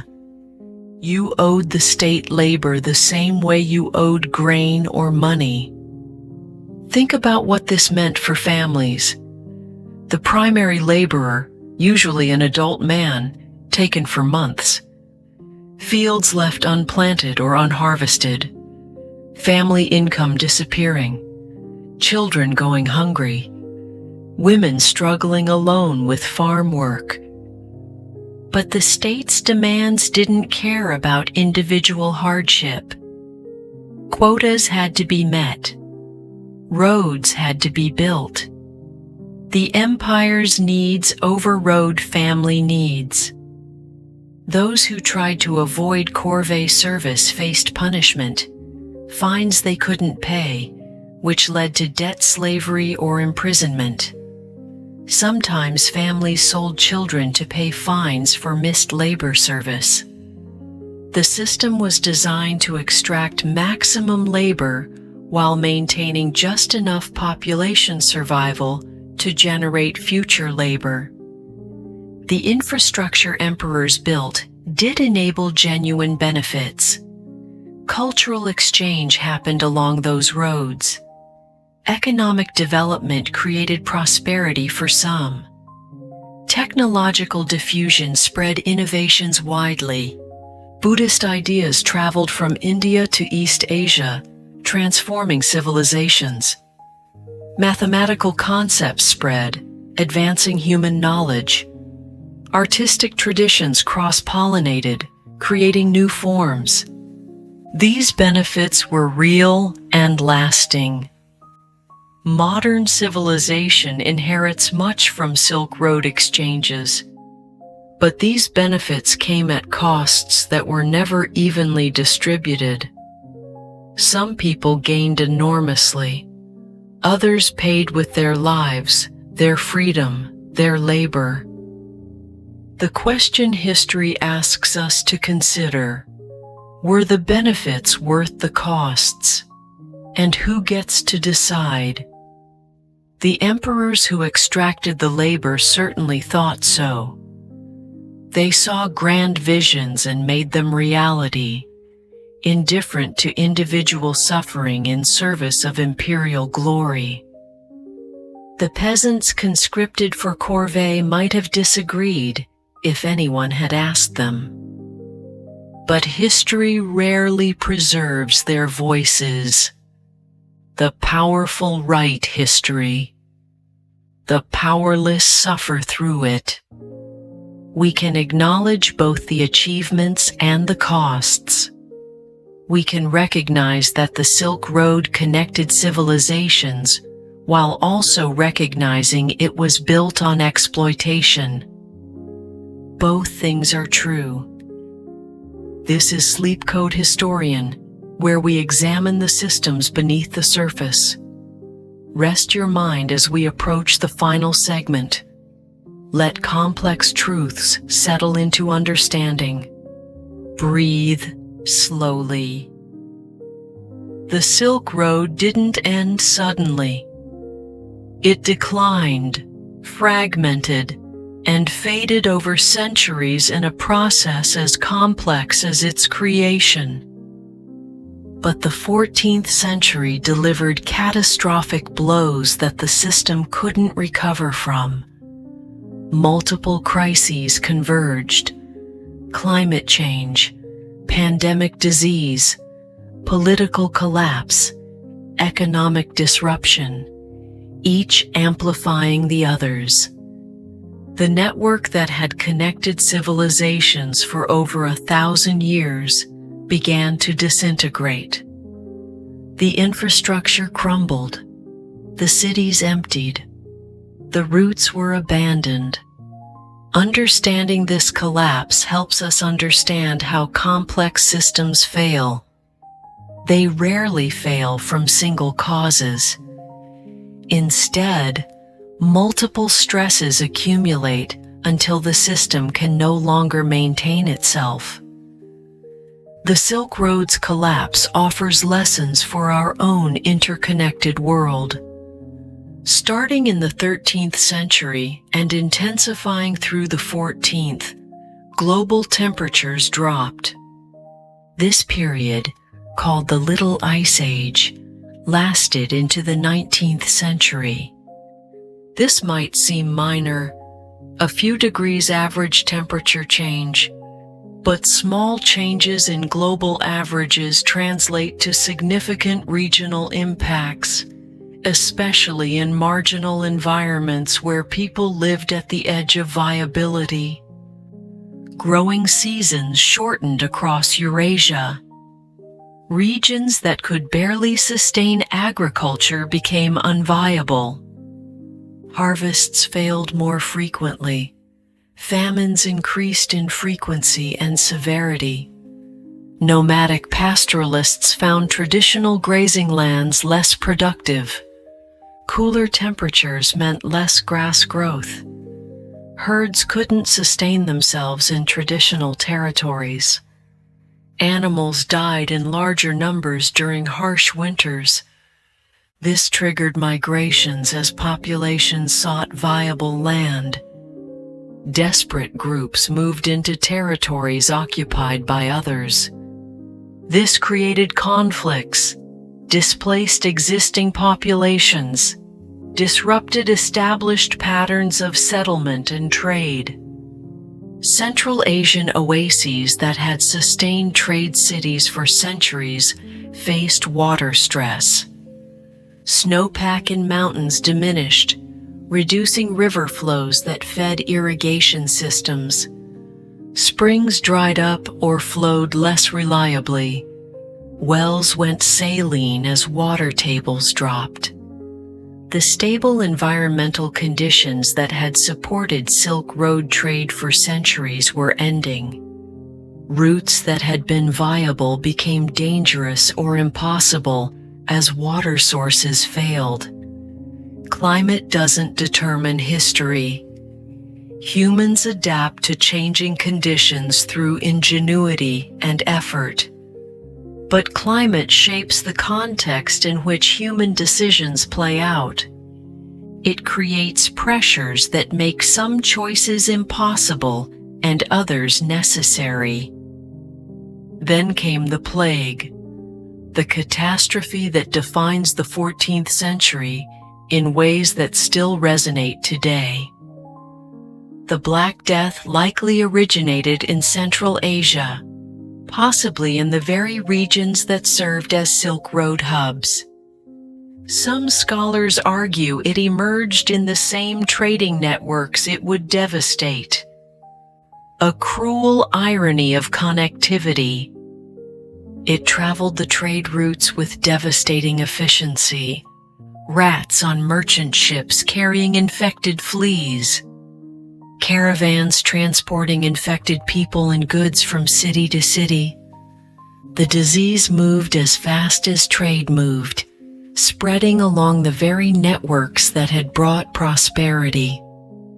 By 1347, plague reached the Black Sea. By 1348, it swept through Europe. By 1349, it devastated the Middle East and North Africa. China suffered repeated outbreaks that killed millions. Mortality estimates vary, but they are all horrific. 30 to 60% of populations in affected regions died within a few years. Some cities lost half their population or more. Entire villages were wiped out. Think about what this meant for a trading system built on personal relationships and accumulated knowledge. Entire merchant communities were decimated. The Sogdian networks that had facilitated trade for centuries fragmented as merchants died without successors to inherit their knowledge and relationships. Caravanserais stood empty. Markets closed. Production facilities shut down. The knowledge required to maintain long-distance trade, which routes were safe, which officials could be bribed, which merchants were trustworthy, where emergency water sources were hidden, died with the people who possessed it. Some cities that had thrived for 1,000 years lost so many people they could never recover. Cities that had sustained trade for centuries were abandoned. Otrar city declined into insignificance and was eventually deserted. Merv, once one of the largest cities on Earth, never recovered. In the Taklamakan Desert, cities that had survived for over 1,000 years were buried by sand. Streets vanished, markets disappeared, entire civilizations faded from memory. These weren't gradual declines, they were collapses. Within decades, thriving cities became ghost towns. Within centuries, they were ruins. Archaeology reveals them now, scattered across deserts, monuments to the fragility of even the most sophisticated systems. The Mongol Empire briefly revived the Silk Road in the 13th century. For a moment, Eurasia was unified. Trade flourished, routes were secured, tolls were reduced. Marco Polo traveled during this brief window. But unity didn't last. The empire fragmented. Successor states fought. Infrastructure was destroyed. Timur's campaigns devastated cities beyond recovery. The benefits lasted decades. The destruction lasted centuries. This has been Sleep Code Historian, exploring the Silk Road, the world's first global power system. It wasn't a road, it was a system. Its legacy lives on. In global trade, in cultural exchange, in religious traditions, in economic patterns we still follow today. China still controls production choke points. Gatekeepers still tax global flows. Bureaucracies still regulate exchange. Ideas still spread faster than armies. And the vulnerabilities remain. Climate stress, pandemic risk, political fragmentation, economic inequality. The Silk Road rose over centuries, and it collapsed when too many pressures converged. We live inside a global system today, just as complex, just as interconnected, and just as fragile. Whether we learn from history remains an open question. This has been the Sleep Code Historian, part of our World's Silent Empire series. Thank you for traveling the ancient Silk Road tonight. The routes are silent now. The cities are ruins. The empires have fallen. But the patterns remain. The lessons echo. Rest well, and good night.